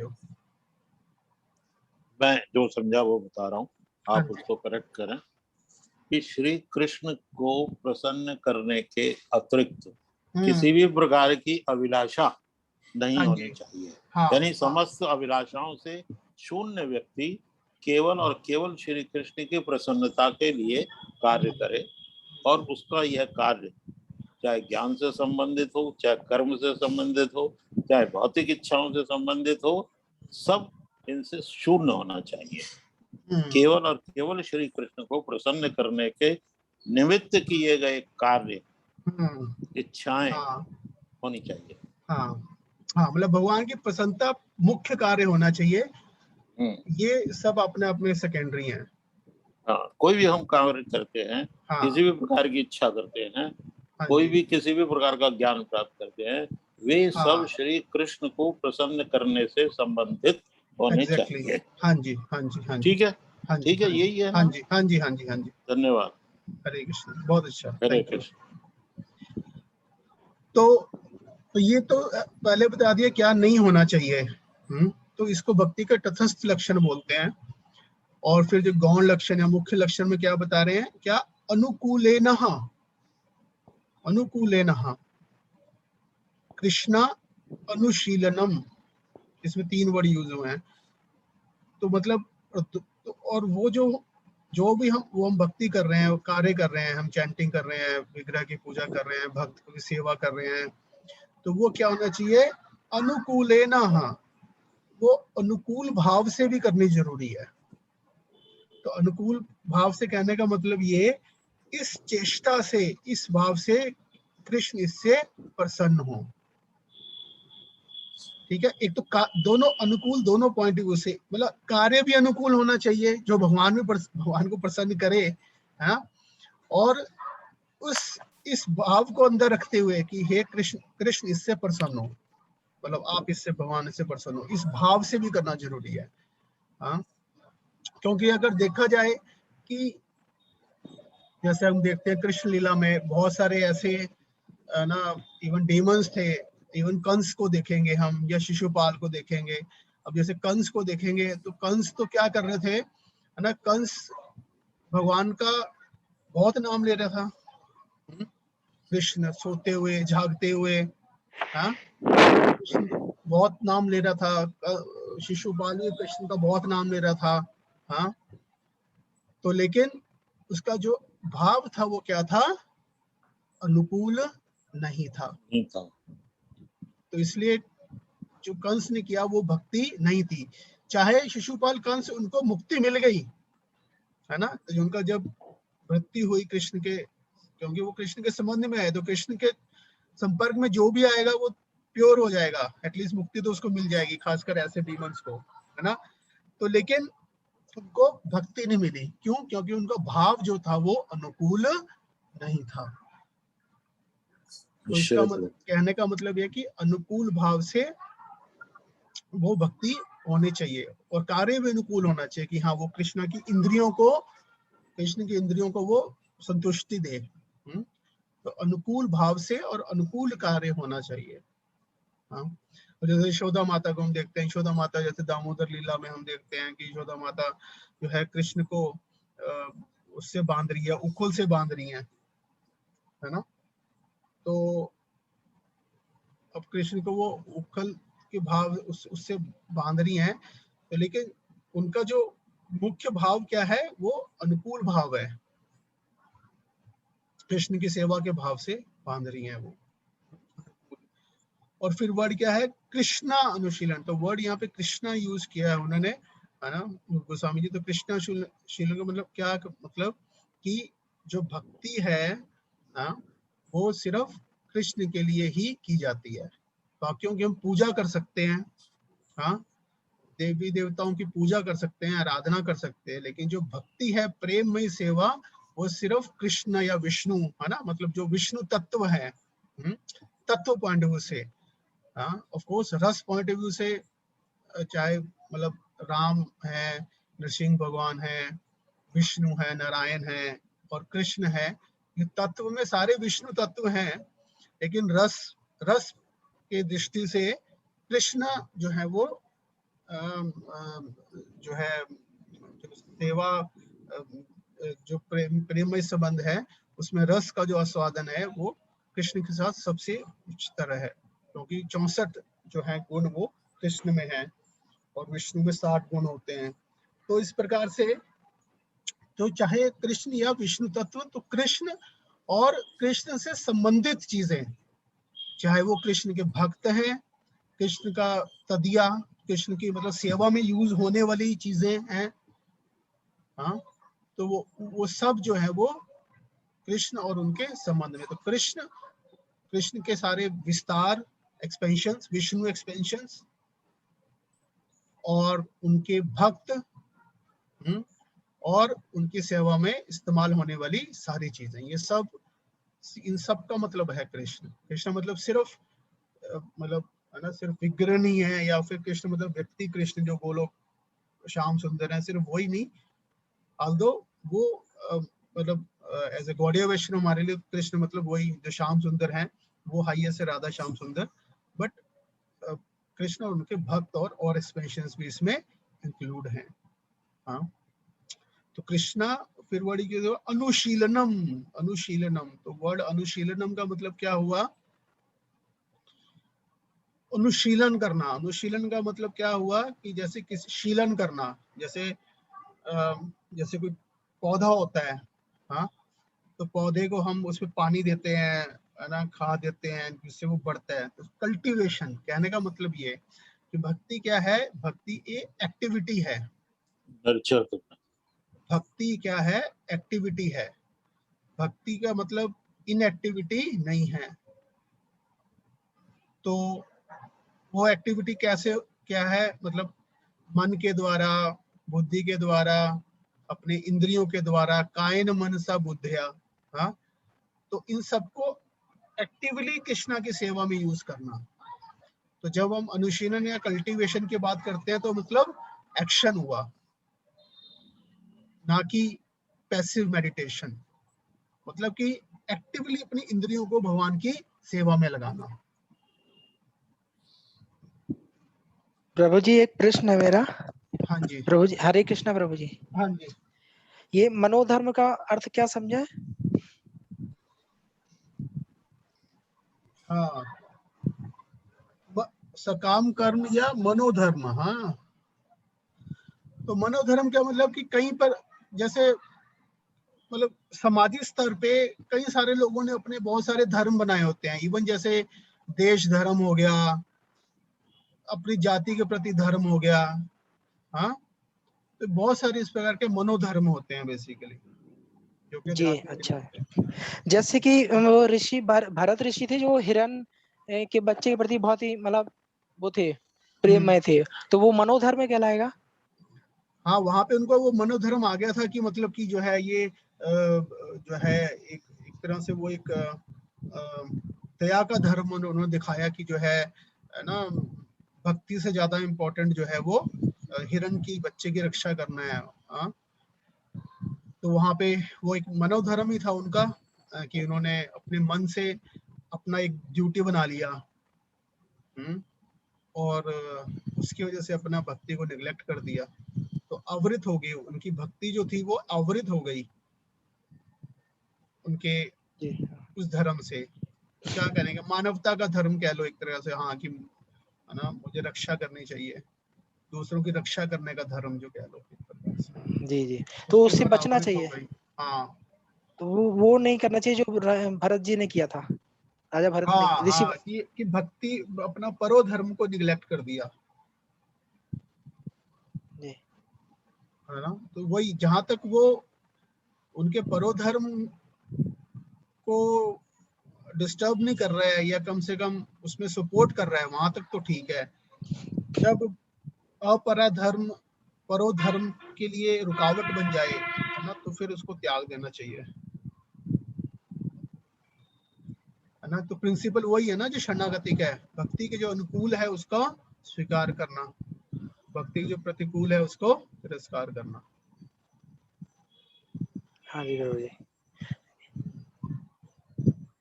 तो कहने का मतलब ये है।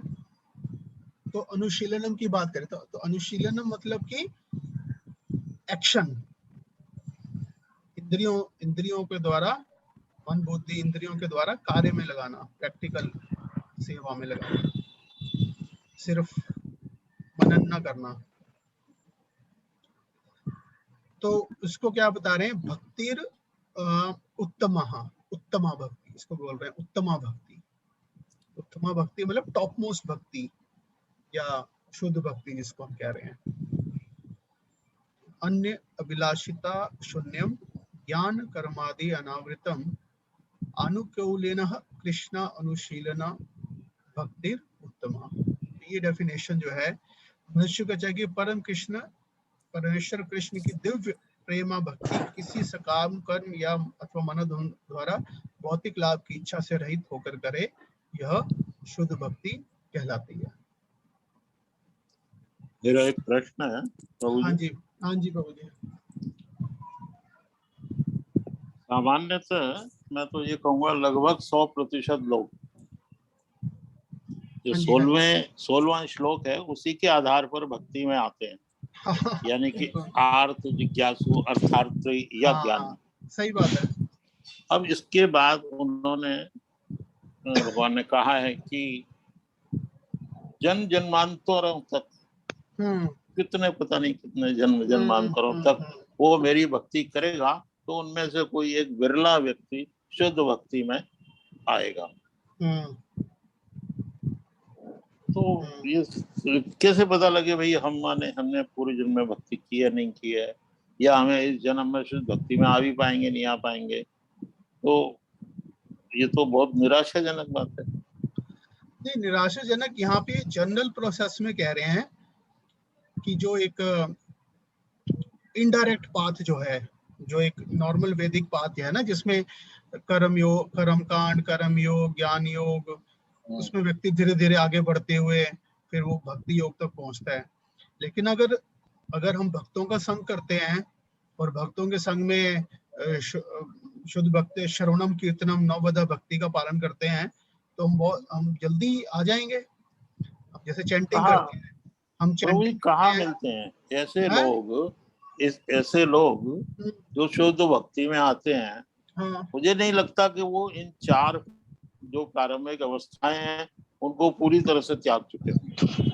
नहीं, ऐसी बात नहीं है। बहुत सारे भक्त हैं जो कि है ना पूरी तरह से अपने जीवन को समर्पित करते हैं भगवान की सेवा में, है ना। और मैंने वही बताया कि और इनिशियल मोटिव से आते हैं, लेकिन उसके बाद जब भक्तों के संग में आते हैं और खासकर जब चैंटिंग करते हैं एक्चुअल में, क्योंकि सारी जो पोल्यूशन हो रहा है वो तो हृदय में रजोगुण तमोगुण के कारण हो रहा है ना। लेकिन तो कहने का मतलब है कि सिर्फ ये थ्योरेटिकल नहीं होता, खासकर जब मतलब ये जो चैतन्य महाप्रभु का जो संकीर्तन मूवमेंट है ना, एक्चुअली ये बहुत पावरफुल है। तो ये तो हम भगवद गीता में एक जनरल पॉइंट व्यू से पढ़ रहे हैं कि हाँ, एक व्यक्ति धीरे धीरे बहुत शुद्ध होता है। लेकिन अगर हम भक्तों के संग में आके खासकर संकीर्तन में भाग लेते हैं तो संकीर्तन से बहुत जल्दी हमारा हृदय शुद्ध हो जाता है और व्यक्ति जो है वो शुद्ध तो हो जाता है। हाँ, लेकिन जो जितने भी वो हैं सत्संगी लोग हैं, मुझे नहीं लगता कि वो इन 4 अवस्थाओं से ऊपर उठ चुके हैं। वो उस समय क्षणिक मात्र के लिए लगता है बहुत अच्छी भक्ति कर रहे हैं, बहुत अच्छा उन्होंने गाया, बहुत अच्छा प्रवचन दिया और हम बहुत प्रभावित हुए और कुछ क्षण के लिए पूरी तरह से 200% भक्ति में डूब गए, आंसू भी बहाए, सब कुछ किया। लेकिन जैसे ही उस संसार से हटे, भक्ति मंडल से, कीर्तन मंडल से, वैसे फिर वही संसारी या 4 प्रकार की वही प्रारंभिक अवस्था में आ जाते हैं। तो शुद्ध भक्ति जन्म जन्मांतरों तक करने के बाद कहीं जाकर के कोई विरला व्यक्ति शुद्ध भक्ति में आता है। और चैतन्य महाप्रभु आदि आदि जिसके भी उदाहरण हमें मिलते हैं, वर्तमान में तो कोई मुझे ऐसा नजर नहीं आता। कितने चाहे वो प्रवचन करता हो या वो सब कहीं ना कहीं किसी ना कहीं प्रकार की इन्हीं 4 में से लिप्त पाए जाते हैं, चाहे आंशिक रूप से ही करना। देखो, 2 चीजें हैं, 3 पॉइंट्स इसके अंदर। पहला तो ये है कि मतलब जो भी चर्चा हो रही है यहाँ पे, चाहे वो है ना भगवद गीता की, हम ये जो भी चर्चा कर रहे हैं उसमें कृष्ण जो सिद्धांत बता रहे हैं, फर्स्ट ऑफ ऑल तो ये है कि ये पहले हमारी एप्लीकेशन के लिए है ना। मतलब हमें इस नॉलेज को अपने ऊपर अप्लाई करना है और देखना है कि हम कैसे, है ना, मतलब कि हम कैसे इसका लाभ उठाएं, है ना। हमें क्या करना है ये सोचने की बात है, इंडिविजुअल को ये सोचना है, रादर देन हम इस डायरेक्शन में सोचना कि हाँ दूसरे कर रहे हैं या ना कर रहे हैं, क्योंकि ये तो हर एक को अपने ऊपर इंडिविजुअली अप्लाई करना है और पहले खुद की एप्लीकेशन के लिए है चीज, है ना। और दूसरा, जहां तक शुद्धता की बात होती है, वो सिर्फ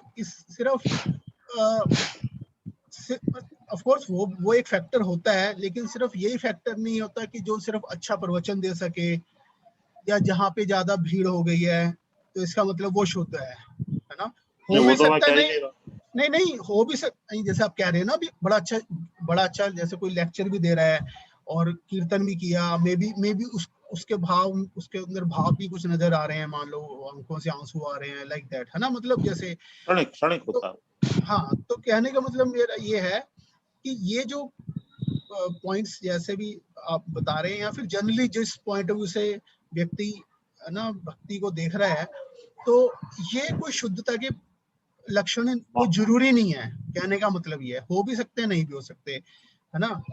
तो सबसे इम्पोर्टेंट चीज क्या है, देखिए सबसे इम्पोर्टेंट चीज है कि कोई व्यक्ति उसकी ओवरऑल डेडिकेशन, है ना, in the service of the Lord.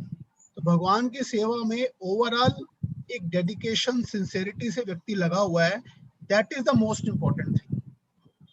बाकी तो ये सब चीजें क्या है, ये तो मतलब तो भगवान एक्सटर्नल प्रभु होती जी, हैं, एक्सटर्नल होती हैं, और बहुत सुपरफिशियल एक्सटर्नल भी होती हैं, और मतलब समय के साथ आती जाती रहती हैं, कम ज्यादा होती रहती हैं। सबसे इम्पोर्टेंट चीज है कि कोई कितना कंसिस्टेंटली, कितना सिंसियरली जो है वो over a period of time भगवान की सेवा में लगा हुआ है। क्योंकि अगर अन्यभिलाषिता शून्यम नहीं होगा ना एक्चुअल में, तो व्यक्ति को ज्यादा देर भगवान की सेवा कर भी नहीं पाएगा एक्चुअल में, 21वीं शताब्दी में है, 21वीं शताब्दी में, 15वीं शताब्दी में या उससे पहले के तो हमें मिलते हैं, रूप गोस्वामी मिल गए, रामानुजाचार्य जी मिल गए, आदि जम्बकाचार्य मिले। आज हम देखते हैं कि भगवान बिहारी जी की सेवा पे लगे हुए गोस्वामी कहलाने वाले लोग भी कितने धनाढ़ और वगैरह वगैरह हैं, यानी सांसारिक सुखों में लिप्त है। ऐसा मुझे तो ऐसा कोई है व्यक्ति 21वीं शताब्दी में जिसको हम कहिए शुद्ध भक्ति वाला, जो जैसा गीता में वर्णित है? हाँ, नहीं देखिए, सीधी बात है कि हम ना तो मैं इस चीज के ऊपर कमेंट कर सकता हूँ, और जल्दी हमें कमेंट करना भी नहीं चाहिए इंडिविजुअली जिसके ऊपर है। प्रश्न हमें है, सिद्धांत के जिज्ञासा है। ऊपर, हमें तो सिद्धांत के ऊपर फोकस करना और सिद्धांत को अपने ऊपर अप्लाई करना है। और बात यह है कि जो सिद्धांतिक रूप से बात ठीक होती है, जैसे दवाई है मान लो, है ना, जैसे मान लो डायबिटीज की दवाई है, या ना किसी की मान लो डायबिटीज की दवाई है। अब जो भी डायबिटीज व्यक्ति था 200 साल पहले भी उसी मेडिसिन से ठीक हो रहा है, अगर बीमारी वही है, दवाई वही है, आज भी दवाई वही है। अब वो दवाई कोई व्यक्ति ले नहीं रहा, ठीक से नहीं ले रहा, या नकली दवाई ले रहा है, तो नो डाउट फिर उसको रिजल्ट नहीं आएंगे। कहने का मतलब है, हम तो सिद्धांत की बात कर रहे हैं कि प्रिंसिपल्स जो हैं वो कृष्णा ये बता रहे हैं, है ना। अब फिर भी बड़ा मुश्किल है, जन्म जन्मांतरों तक लगे रहो। मुश्किल तो आईआईटी में भी, मुश्किल तो मेडिकल एडमिशन लेना ही बड़ा मुश्किल है। लाखों लोग अपीयर होते हैं, थोड़े से सिलेक्ट होते हैं, क्योंकि अब कहने को सारे ही कोचिंग इंस्टीट्यूट में जा रहे होते हैं, सबने सेम किताबें पढ़ी होती हैं, सबने, कईयों ने बड़े अच्छे टीचर से, है ना, मतलब कोचिंग ली होती है, लेकिन सारे क्लियर नहीं कर पाते एंट्रेंस, है। तो उसमें कई सारे फैक्टर्स होते हैं, किसने कितनी सिंसियरली चीजों को समझा, किसने फिर समझने के बाद फॉलो किया, तो कई सारे फैक्टर हैं। तो कृष्णा ये तो 4th चैप्टर में भी कहते हैं, बहुनाम मनुष्य नाम सहस्रेषु कश्चित यदिति सिद्धये कश्चिन्नति सिद्धानाम यततम अपि सिद्धानाम कश्चिन माम वेति तत्वतः। क्या कह रहे हैं, मनुष्य नाम सहस्रेषु, कि सहस्रेषु मतलब हजारों में से कोई एक मनुष्य है जो कि आध्यात्मिकता के मार्ग पे चलता है। मनुष्य नाम सहस्रेषु कश्चित यतति सिद्धिये, मतलब कि जो एक सिद्धि तक पहुंच पाता है। सिद्धि मतलब एटलीस्ट इतना समझ पाता है कि मैं शरीर और आत्मा के बीच के फर्क को समझ पाता है, हाँ, ये मुक्ति तक आ पाता है। यततम अपि सिद्धानाम, अब उन सारे सिद्धों में से भी, उन हजारों सिद्धों में से कश्चिन माम वेति तत्वतः, कोई एक है जो कि मुझे तत्वतः जान पाता है ना। तो बट कहने का मतलब ये है कि नो डाउट मुश्किल तो संसार में सब कुछ ही है। प्रश्न प्रभु जी मैंने किया, मैं इसका उत्तर दूं? हाँ जी, प्रश्न मैंने ही किया और उत्तर भी मेरे पास है, जो मैं शायद समझता हूँ। मैं दूं? दे दो फिर आप, हाँ दे दो आप। तीन मार्ग हैं, नहीं मैं सही हूँ या नहीं हूँ, जो मैंने जाना है, मतलब नाम जाके हजारों बार, तो वो फिर कि 3 मार्ग हैं भक्ति के, कर्म और ज्ञान और भक्ति। तो अगर हम सरल हृदय से, सिर्फ सरल हृदय से भगवान का नाम लें, उनको याद करें, है? कोई ज्ञान की बात, कोई कर्म की बात नहीं करें, तो शायद हम बड़ी जल्दी जान पाएंगे, बजाय इतने लंबे प्रोसेस के झंझट करवाने के। केवल शुद्ध हृदय से निश्चल होकर के भगवान को पुकारें और वो मिलते हैं, आते हैं, सपनों में भी आते हैं। ऐसा लगता है कि जैसे बिहारी जी के मंदिर में हम घूम रहे हैं और सामने दिखाई दे रहे हैं, बिहारी जी दिखाई दे रहे हैं, या कृष्ण भगवान हमारे कमरे में हैं तो इधर उधर घूम रहे हैं, तो हम भी उनके पीछे पीछे भाग रहे हैं। हाँ, तो ऐसा लगता है हमें, मुझे तो लगता है कभी कभी। हाँ, तो हम भी तो ये कह रहे हैं कि मैं अपनी बात जो बता है रहा हूँ। संकीर्तन में भाग लें। कलयुग के लिए जो है संकीर्तन सबसे पावरफुल प्रोसेस है हृदय को शुद्ध करने का, ठीक है ना। तो कीर्तन, जो संकीर्तन या भगवान का नाम है, जप में, संकीर्तन में भाग लें हम अच्छे से, तो चैतन्य महाप्रभु की कृपा से और हरि नाम की कृपा से जल्दी हमारा हृदय शुद्ध हो जाएगा। हाँ। और हम जल्दी जो है शुद्ध भक्ति के स्तर पे आ सकते हैं। ये कोई इतना वो नहीं है, मतलब अगर एग्जाम्पल की बात करेंगे तो इस्कॉन में बहुत सारे ऐसे भक्त हैं जो पूरी तरह से डेडिकेटेड है भगवान की सेवा में, तो उनकी भक्ति है वो शुद्ध भक्ति है, उनकी इंद्रियां 24 घंटे भगवान की सेवा में लगी हैं। प्रभु जी, तो क्या शास्त्रों का अध्ययन जरूरी है? हाँ, शास्त्रों का अध्ययन जरूरी है, क्योंकि जब तक शास्त्रों का अध्ययन नहीं होगा तो निरक्षर है, हम तो पढ़ना नहीं जानते, हाँ, तो हम कैसे पढ़ेंगे? हाँ, शास्त्र हमें, हम तो निरक्षर हैं, पढ़ना नहीं जानते, सिर्फ नाम लेना जानते हैं। सुनो, तो हम कैसे पढ़ेंगे, क्या करें? सुनना चाहिए, पढ़ने का पढ़ नहीं सकते तो सुनना चाहिए, सुनना चाहिए हमें, है ना। तो लेकिन अगेन जैसे मैंने कहा था, ज्ञान कर्म अनावृतम, है ना। लेकिन ज्ञान यानी कि हम ज्ञानी सिर्फ ना बन जाएं, है ना। अल्टीमेटली हमें नाम लेना है, लेकिन हमें किस चेतना से नाम लेना है वो हमें कब पता चलेगा? जब हम शास्त्र पढ़ेंगे, जब हम चर्चा कर रहे हैं। अगर हमें फर्क नहीं पता होगा शुद्ध और अशुद्ध भक्ति में क्या फर्क है, तो फिर हम तो सोचते रहेंगे हम शुद्ध भक्ति कर रहे हैं।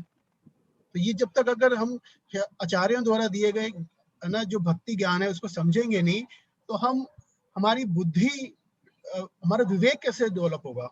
हमारे पास ऐसे अनेक उदाहरण हैं जो जहाँ वो बिल्कुल किसान था, मजदूर था, धन्ना था, और उसे कुछ नहीं, उसे पढ़ना नहीं आता था, काम ऐसे कुछ एक्सेप्शंस हो सकते हैं। एक्सेप्शंस तो मैं बता रहा हूँ जानवरों के भी होते हैं। अब जैसे हमने गजेंद्र का बताया, वो तो हाथी था। अब आप कह लो कि, है ना, तो ऐसे कुछ एग्जांपल है। हाथी स्वर से भगवान को पुकारा, उसने आर्थ स्वर से भगवान को पुकारा, आगे भगवान। हाँ, लेकिन भगवान आगे, लेकिन वो उसके हृदय में वो आया भाव कहाँ से? उसकी पिछली भक्ति के कारण आया ना, ऐसे नहीं आ गया।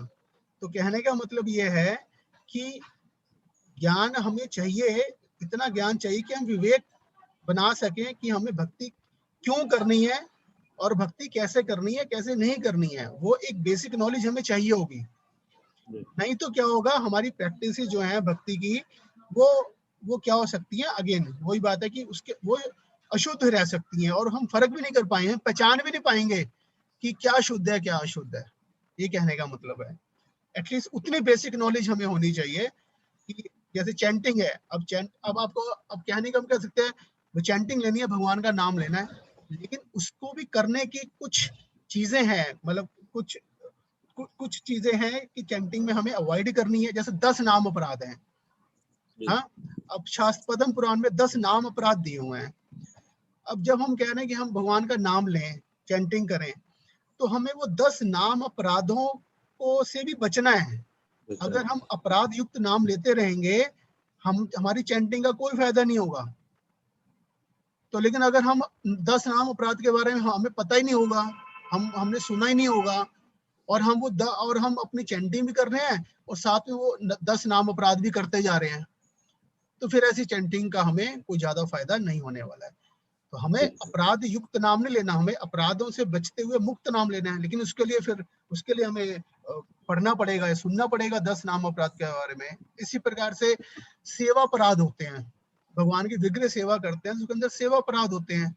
64 प्रकार के सेवा अपराध होते हैं। अब जब तक अगर हमें वो सेवा अपराध पता ही नहीं होंगे, तो हम भगवान की सेवा में और वैष्णव की सेवा में वो अपराध करते रहेंगे, और फिर हम कहेंगे हम भक्ति में आगे नहीं बढ़ रहे हैं। तो कहने का मतलब ये है कि एटलीस्ट ये सारा बेसिक नॉलेज हमें आना चाहिए, नहीं तो फिर क्या होगा, वो हम मतलब भक्ति को अप्लाई नहीं कर पाएंगे प्रॉपरली। कहने का मतलब ये है। धन्यवाद। हरे कृष्ण।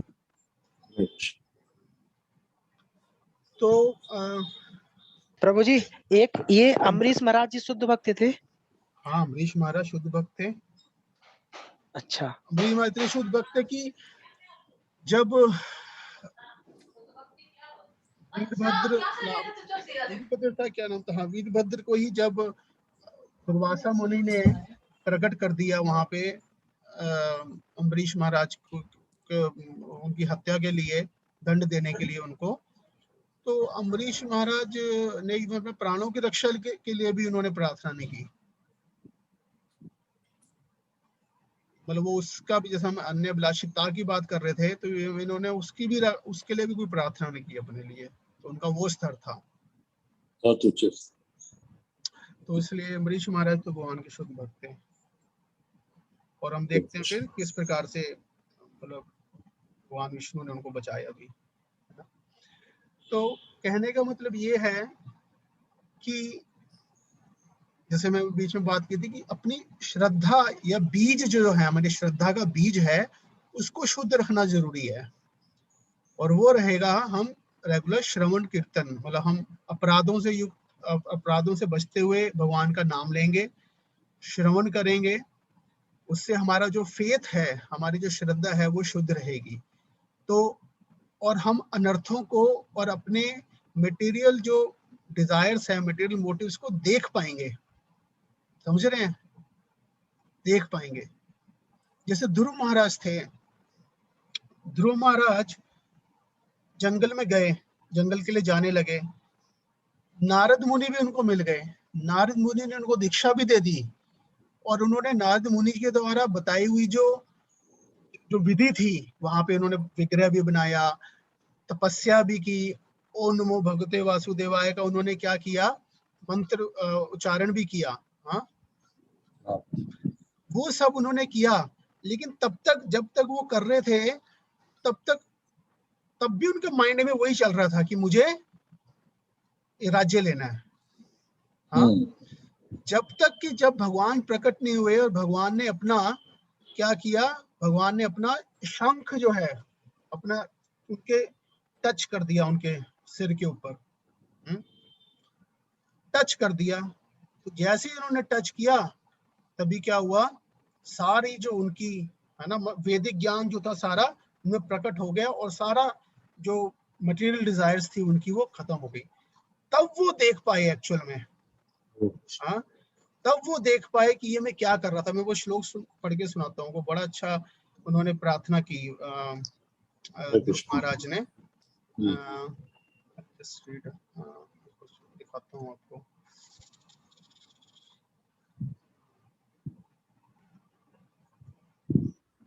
स्वामी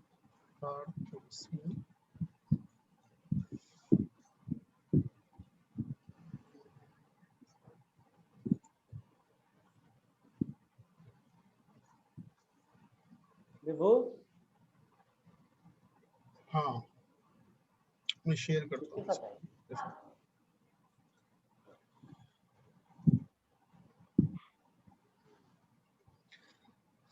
तो ये ध्रुव महाराज जो है भगवान से प्रार्थना कर रहे हैं, शुद्ध भक्ति में प्रार्थना कर रहे हैं। वही ध्रुव महाराज जो पहले मटेरियल मोटिव के लिए कर रहे थे। हाँ? However, the sample of devotion had so purified the boy's heart that he felt deeply ashamed of his selfishness. तो उनको शर्म आने लगी कि मैं क्या कर रहा था, भगवान से क्या मांग रहा था मैं। तो क्या कह रहे हैं ये, स्थानाभिलाषी तपसी स्थितो अहम त्वां प्रपत्वान् देह मुनीन्द्र गुह्यम कांचम विचन्नम अपि दिव्य रत्नम स्वामिन् कृतार्थो अस्मि वरम न याचे। कि oh my lord, I was seeking an opulent material position. स्थान अभिलाषी, मैं तो एक स्थान का अभिलाषी था। तपसी स्थितो अहम, और उसके कारण मैं जो आपकी ना तपस्या कर रहा था। I was performing severe types of penance and austerity. स्थान अभिलाषी तपसी स्थितो अहम त्वां प्रपत्वान। हाँ, कि now I have got you, तो हम आपकी प्राप्ति होगी है मुझे। देवा मुनिंद्र गुह्यम, जो कि गुह्यम है आप, मतलब कॉन्फिडेंशियल है बहुत, आपको समझ पाना बहुत मुश्किल है। देवा मुनिंद्र गुह्यम, तो ये किसी, अब आप मुझे मिल गए ये किस प्रकार से, काचम विचन्नम अपि दिव्य रत्नम, कि मैं तो पहले कांचम मतलब कि मैं कांच के टुकड़ा को जो है मैं देख रहा था, लेकिन मुझे क्या मिल गया, दिव्य रत्नम, मुझे हीरा मिल गया। मतलब मैं हीरा छोड़ के कांच के टुकड़े के पीछे भाग रहा था। ये ध्रुव महाराज को रियलाइजेशन आ रही है। अब जब वो अपनी प्योर चेतना से देख पा रहे हैं, पहले पैशन था, चेतना में मटेरियल कंटामिनेशन थी, लेकिन अब शुद्ध चेतना से देख पा रहे हैं। स्वामिन कृतार्थो अस्मि वरम न याचे, इसलिए वरम न याचे कि मैं अब आपसे मुझे और कुछ मतलब कोई भी material benediction, therefore I am so satisfied that I do not wish to ask any benediction from you। ये अभी शुद्ध भक्ति की प्रार्थना है। ये यहाँ पे सिंपली कह दिया क्या कि मैं कंप्लीटली बस आपके दर्शन से ही मैं आपके टच से इतना सेटिस्फाई हूँ, कृतार्थ हूँ, मैं इतना कृतार्थ हो गया हूँ। वरम न याचे, मुझे और कुछ अलग से नहीं चाहिए। जब मुझे हीरा मिल गया तो मुझे कांच का टुकड़ा क्यों चाहिए। तो ये मतलब इसको हम बुद्धि के स्तर पे और अनुभव के स्तर पे जैसे जैसे हम शुद्ध होते जाएंगे, ये हमारा शुद्ध भाव और ज्यादा प्रकट, ये हमारी श्रद्धा और ज्यादा स्ट्रांग होती जाएगी कि क्या वर्थ है और क्या वर्थलेस है बेसिकली। क्योंकि अभी सारे संसार भौतिक चीज के पीछे क्यों भाग रहा है, क्योंकि उनको वो बहुत वर्थफुल लग रहा है ना, वर्थ लग रही है उसमें कि इससे मुझे सुख मिल सकता है। लेकिन जैसी है ना हमें हम आनंद आध्यात्मिक सुख का अनुभव करेंगे, और बुद्धि से समझ पाएंगे, हम देख पाएंगे कि है ना मतलब ये वर्थलेस है, वो कांच का टुकड़ा है और ये हीरा है। यही फर्क है बस, ये भक्ति हीरा है और बाकी सब संसार के सुख हैं वो क्या है, कांचम विचन्नम, कांच के टुकड़े हैं। तो ये ध्रुव महाराज को रियलाइजेशन हो गया, जैसे भगवान ने उनको वो किया, उनके संपर्क में आते शुद्ध हो गए। तो इस तरह से हमें कैसे शुद्ध होना है, चैंटिंग के द्वारा। जैसे जैसे हम शुद्ध होते जाएंगे वैसे वैसे हमारी कन्विक्शन फॉर प्योर भक्ति बढ़ती जाएगी। प्रभु जी एक नाम अपराध बता दिए, एक उससे मैं समझ जाऊंगा। सिंगल नाम, जैसे 10 नाम अपराध में पहला नाम अपराध है भगवान के प्रचार में जीवन को समर्पित करने वाले भक्तों की निंदा करना। जी हाँ जी। दूसरा शिव ब्रह्मादि देवों के नाम को भगवान नाम के समान या उनसे स्वतंत्र समझना। तीसरा गुरु की अवज्ञा करना। चौथा वैदिक शास्त्रों प्रमाणों का खंडन करना। पांचवा वैदिक शास्त्रों की महिमा को काल्पनिक समझना। छठा पवित्र भगवान नाम में अर्थवाद का आरोप करना। सातवां नाम के बल पर पाप करना। आठवां हरे कृष्ण महामंत्र की जप की महिमा को काल्पनिक समझना। नौवां अश्रद्धालुओं को कृष्ण नाम की महिमा का उपदेश देना। 10वां भगवान नाम के जप में पूर्ण विश्वास ना होना और कितने महिमा सुनने पर भी भौतिक आसक्ति बनाए रखना। और 11वां अपराध जो कि इन सारे अपराधों का जड़ है वो क्या है, भगवान नाम के जप करते समय पूर्ण रूप से सावधान ना रहना। जी हाँ जी। प्रमाद। तो ये 10 नाम अपराध हैं। और 11वां जो अपराध है जो सबका जड़ है वो है इनअटेंटिवनेस इन द चैंटिंग। जी प्रभु जी। ध्यान पूर्वक जप ना करना। जी प्रभु जी, ठीक है। तो ये हम एक सेशन लिंक करेंगे इसके ऊपर 10 नाम अपराध के ऊपर ना। प्रभु जी जाप के लिए एक सेशन कर लीजिए, जाप के सही से है ना, बिना गुरु के जाप नहीं करना चाहिए। आपके माध्यम से मेरा जाप तो अच्छे से स्टार्ट हो जाएगा। ठीक है, हमने तत्व के ऊपर तो चर्चा की थी हरे कृष्ण महामंत्र के ऊपर है ना। अब प्रैक्टिकल कुछ एस्पेक्ट्स हैं उसके ऊपर चर्चा कर लेंगे। लास्ट में मैं ज्वाइन नहीं कर पाया था लास्ट क्लास पिछले संडे, तो मेरे को रिकॉर्डिंग में देख लूंगा, मैंने ज्वाइन नहीं किया था। मैंने ग्रुप में डाल दी थी लास्ट। जी। एक इसके ऊपर कर लेंगे नाम अपराध और प्लस मतलब चैंटिंग कैसे हम ध्यान से करें। तो सारा खेल चैंटिंग का है। मतलब क्या है ना, मतलब कलयुग का जो युग धर्म है वो हरि नाम ही है, उसी के द्वारा मन शुद्ध होगा। बाकी ये सब आपने अब रियलाइजेशन आएगा। ध्रुव महाराज को रियलाइजेशन आ गया, जैसे मन शुद्ध हुआ, जैसे हमारा मन शुद्ध होगा, मतलब इट जस्ट लाइक कि जैसे मान लो एक चादर है, सफेद कलर की चादर है ना, अगर वो बहुत मैली है, मैली चादर है, तो उसके ऊपर एक निशान लगा होगा तो छोटा काला धब्बा भी लगा होगा, आपको नजर नहीं आएगा इतना, है ना, एकदम से। जी जी लेकिन अगर एक बिल्कुल वाइट क्लीन चादर है ना, उसके जी ऊपर एक ब्लैक स्पॉट लगा होगा तो वो एकदम से नजर आएगा, हाँ हाँ है ना। जी प्रभु जी दिखाई देगा। इसी तरह से हम शुद्ध चेतना से ही हम अपने अनर्थों को देख पाएंगे। इसलिए जो भक्ति में जितने एडवांस होता है एक्चुअल में, तो वो नेचुरली उतना ज्यादा विनम्र होता जाता है, क्योंकि वो अपने आप अपनी कमियां देख पाता है। मतलब वो देख पाता है कि एक्चुअल में तो शुद्ध हुई नहीं, और जो जितना ज्यादा अशुद्ध होता है उसको लगता है कि मैं तो बिल्कुल ठीक हूँ, मेरे जैसा तो कोई भक्ति नहीं है। ये भक्ति, इसमें भक्ति में उल्टा होता है। जो जितना एडवांस करता है उसको और ज्यादा नजर आता है कि मैं तो भक्ति कर ही नहीं रहा, एक्चुअल में मैं शुद्ध भक्ति कर ही नहीं रहा, क्योंकि उसको नजर आएगा अन्य अभिलाषिता शून्य में ये मेरे अंदर तो ये डिजायर भी है, मेरे अंदर तो ये भी डिजायर है। और जो जितना ज्यादा जिसकी चेतना दूषित होगी वो अपने अर्थों को पहचान ही नहीं पाएगा, उसको लगेगा मैं तो बेस्ट भक्ति कर रहा हूँ। वृक्ष कबहु नहीं फल भगत, नदी न संचय नहीं, है ना। तो जितना शुद्ध भक्त होगा वो तो बेचारा विनम्र ही हो जाएगा, अपने आप को दास्य भक्ति में चला जाएगा। हाँ, तो वो और ज्यादा, वो उतना सिंसियरली और ज्यादा भगवान का शेल्टर लेगा, और ज्यादा भगवान के ऊपर डिपेंडेंट फील करेगा अपने आप को, और ज्यादा डिपेंडेंट होगा, और ज्यादा डिपेंडेंस के साथ चैंटिंग करेगा। फलदार वृक्ष झुकता है। हाँ, तो लेकिन जितना हम अपने आप को समझेंगे कि हम तो परफेक्ट हैं, उतना ज्यादा हमें लगेगा हमें तो प्योर होने की जरूरत ही नहीं है। हमें हम नाम लेना एज अ फॉर्मेलिटी और एज अ रिचुअल लेंगे, but not really taking shelter of the holy name, है ना। क्योंकि हमें लग ही नहीं रहा कि हमारे अंदर की प्रॉब्लम है। जैसे मतलब जैसे है ना, कि पेशेंट है, अगर वो यही सोचता रहेगा मैं बिल्कुल ठीक हूँ, वो डॉक्टर, उसको लगेगा नहीं मुझे मेडिसिन की जरूरत है, मुझे डॉक्टर की जरूरत है। लेकिन कैसे हम समझेंगे कि मतलब मुझे तो बहुत ज्यादा, मैं तो बहुत बीमार हूँ, तो उतना फिर हम जो मेडिसिन को बहुत सिंसियरली लेंगे, और जितना हम लेंगे मेरी बीमारी तो बहुत बहुत खतरनाक है, बहुत सीवियर स्टेज में हूँ मैं, है ना। तो ये कैसे नजर आएगा जब हम भक्तों का संग करेंगे, हाँ। जब हम देखेंगे और भक्त हैं, उनमें इतनी क्वालिटीज हैं, वो तो इतनी सेवा कर रहे हैं, व्यवहार उनका ऐसा है, हाँ, तो वो होगा नहीं। तो हम अगर अपने में ही रहेंगे, बस मैं ही हूँ, मैं ही भक्ति कर रहा हूँ, बस मैं बेस्ट हूँ,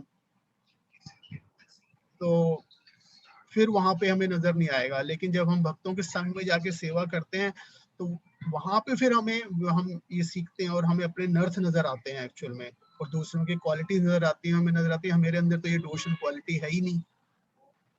फिर वहां से हम एस्पायर करते हैं, डिजायर करते हैं, प्रे करते हैं भगवान से कि मुझे भी, है ना, मतलब फ्री करें इस नर्ता से, और मुझे भी ये अपनी सेवा दें, लाइक दैट।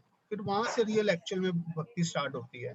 सिर्फ नॉलेज से भी नहीं भक्ति होती है। वो ठीक है, हम मतलब वो समझ रहे हैं, हम ये सब बेसिक है, ये कि बहुत ज्यादा नॉलेज नहीं कि हम कोई बहुत उपनिषद पढ़ रहे हैं या हम कोई बहुत गहरा ऐसा कुछ कर रहे हैं। हम ये बेसिक डिस्कशन है, ये मतलब है ये तो। लेकिन इसके आधार पे फिर हम भक्तों का संग करते हैं, और फिर अच्छे भक्तों का संग करते हैं, तो फिर हमें भक्तों के संग में हम आगे बढ़ते हैं बेसिकली।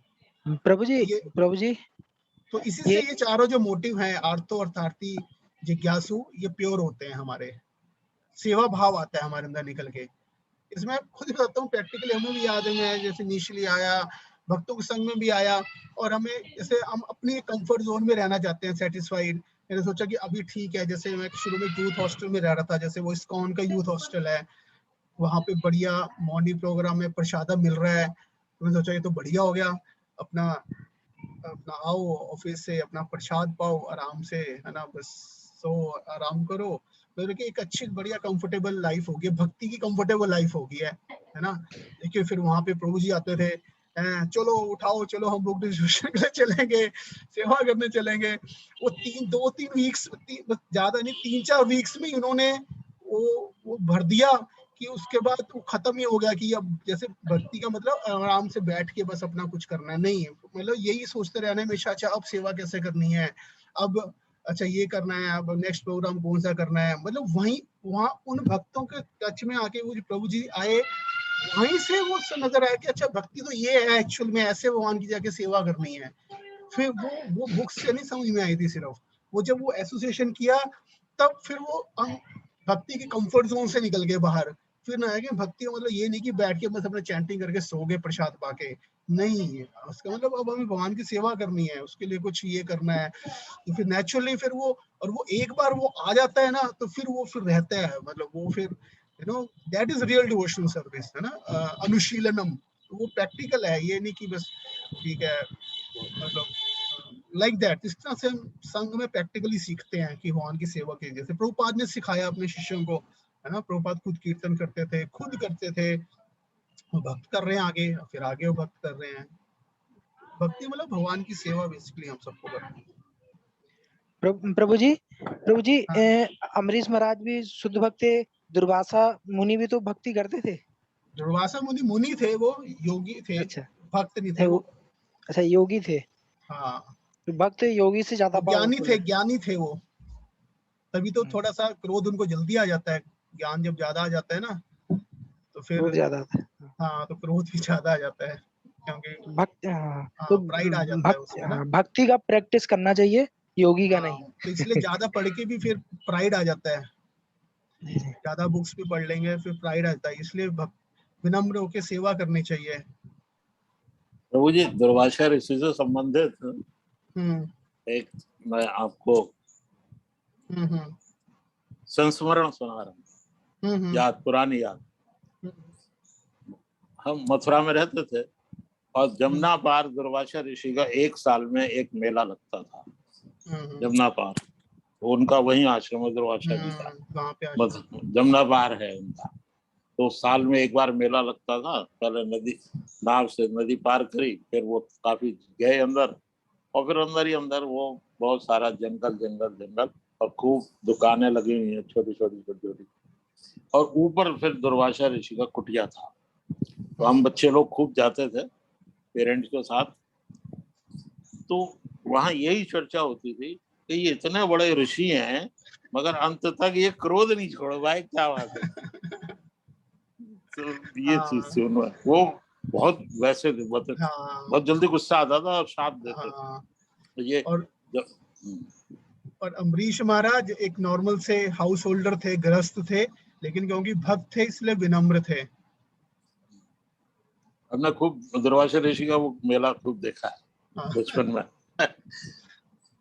मेरा 15 साल तक जीवन मथुरा में बीता। ओके। विपुल प्रभु, आपका कुछ पॉइंट है? हरे कृष्णा प्रभु जी। हरे कृष्णा प्रभु जी, एक्चुअली हम लोग बहुत से लोग बहुत बाद में जुड़े हैं, तो एक्चुअली दिव्य ज्ञान में एक श्लोक भक्ति राम सामृत सिंधु का आया था। ये श्लोक नंबर 10 में प्रभुपाद जी ने डाला था, आदो श्रद्धा तथा साधु संगो अर्थ भजन क्रिया। तो मेरा अनुरोध है कि कभी जब अगली बार हम लोगों को समय मिलेगा तो ये श्लोक को थोड़ा सा हम लोग को डिटेल कर दीजिएगा। ये बहुत इंपॉर्टेंट श्लोक है, विल टेक इट। इस पे तो पूरी क्लास हो सकती है श्लोक के ऊपर ना, क्योंकि इसमें सारे सब जो हमारे श्रद्धा भजन क्रिया रुचि, तो इसका क्रम से डेवलप होता है। ये बहुत इंपॉर्टेंट है, मैं सोच भी रहा था लेने की, अच्छा हुआ आपने बता ही दिया। इस्कॉन में क्लास लेने लगी है। हाँ जी, इस्कॉन में क्लास कब से चालू होगी? कर दें? हाँ जी, कर दीजिए सर, कर दीजिए प्रभु जी। अच्छा, मैं आप लोगों से जानना चाह रहा था, आप हैंड रेज कर सकते हैं, तो आप में से कौन कौन भक्त है जो चाहते हैं कि हम क्लास, फिजिकल क्लास करें इस्कॉन में? शाम को कर सकते हैं, संडे को शाम को 4 बजे इस्कॉन लाइब्रेरी में। प्लीज रेज योर हैंड्स अगर आप चाहते हैं कि फिजिकल क्लास करने के लिए इस्कॉन ईस्टर्न कैलाश में रादर देन ऑनलाइन।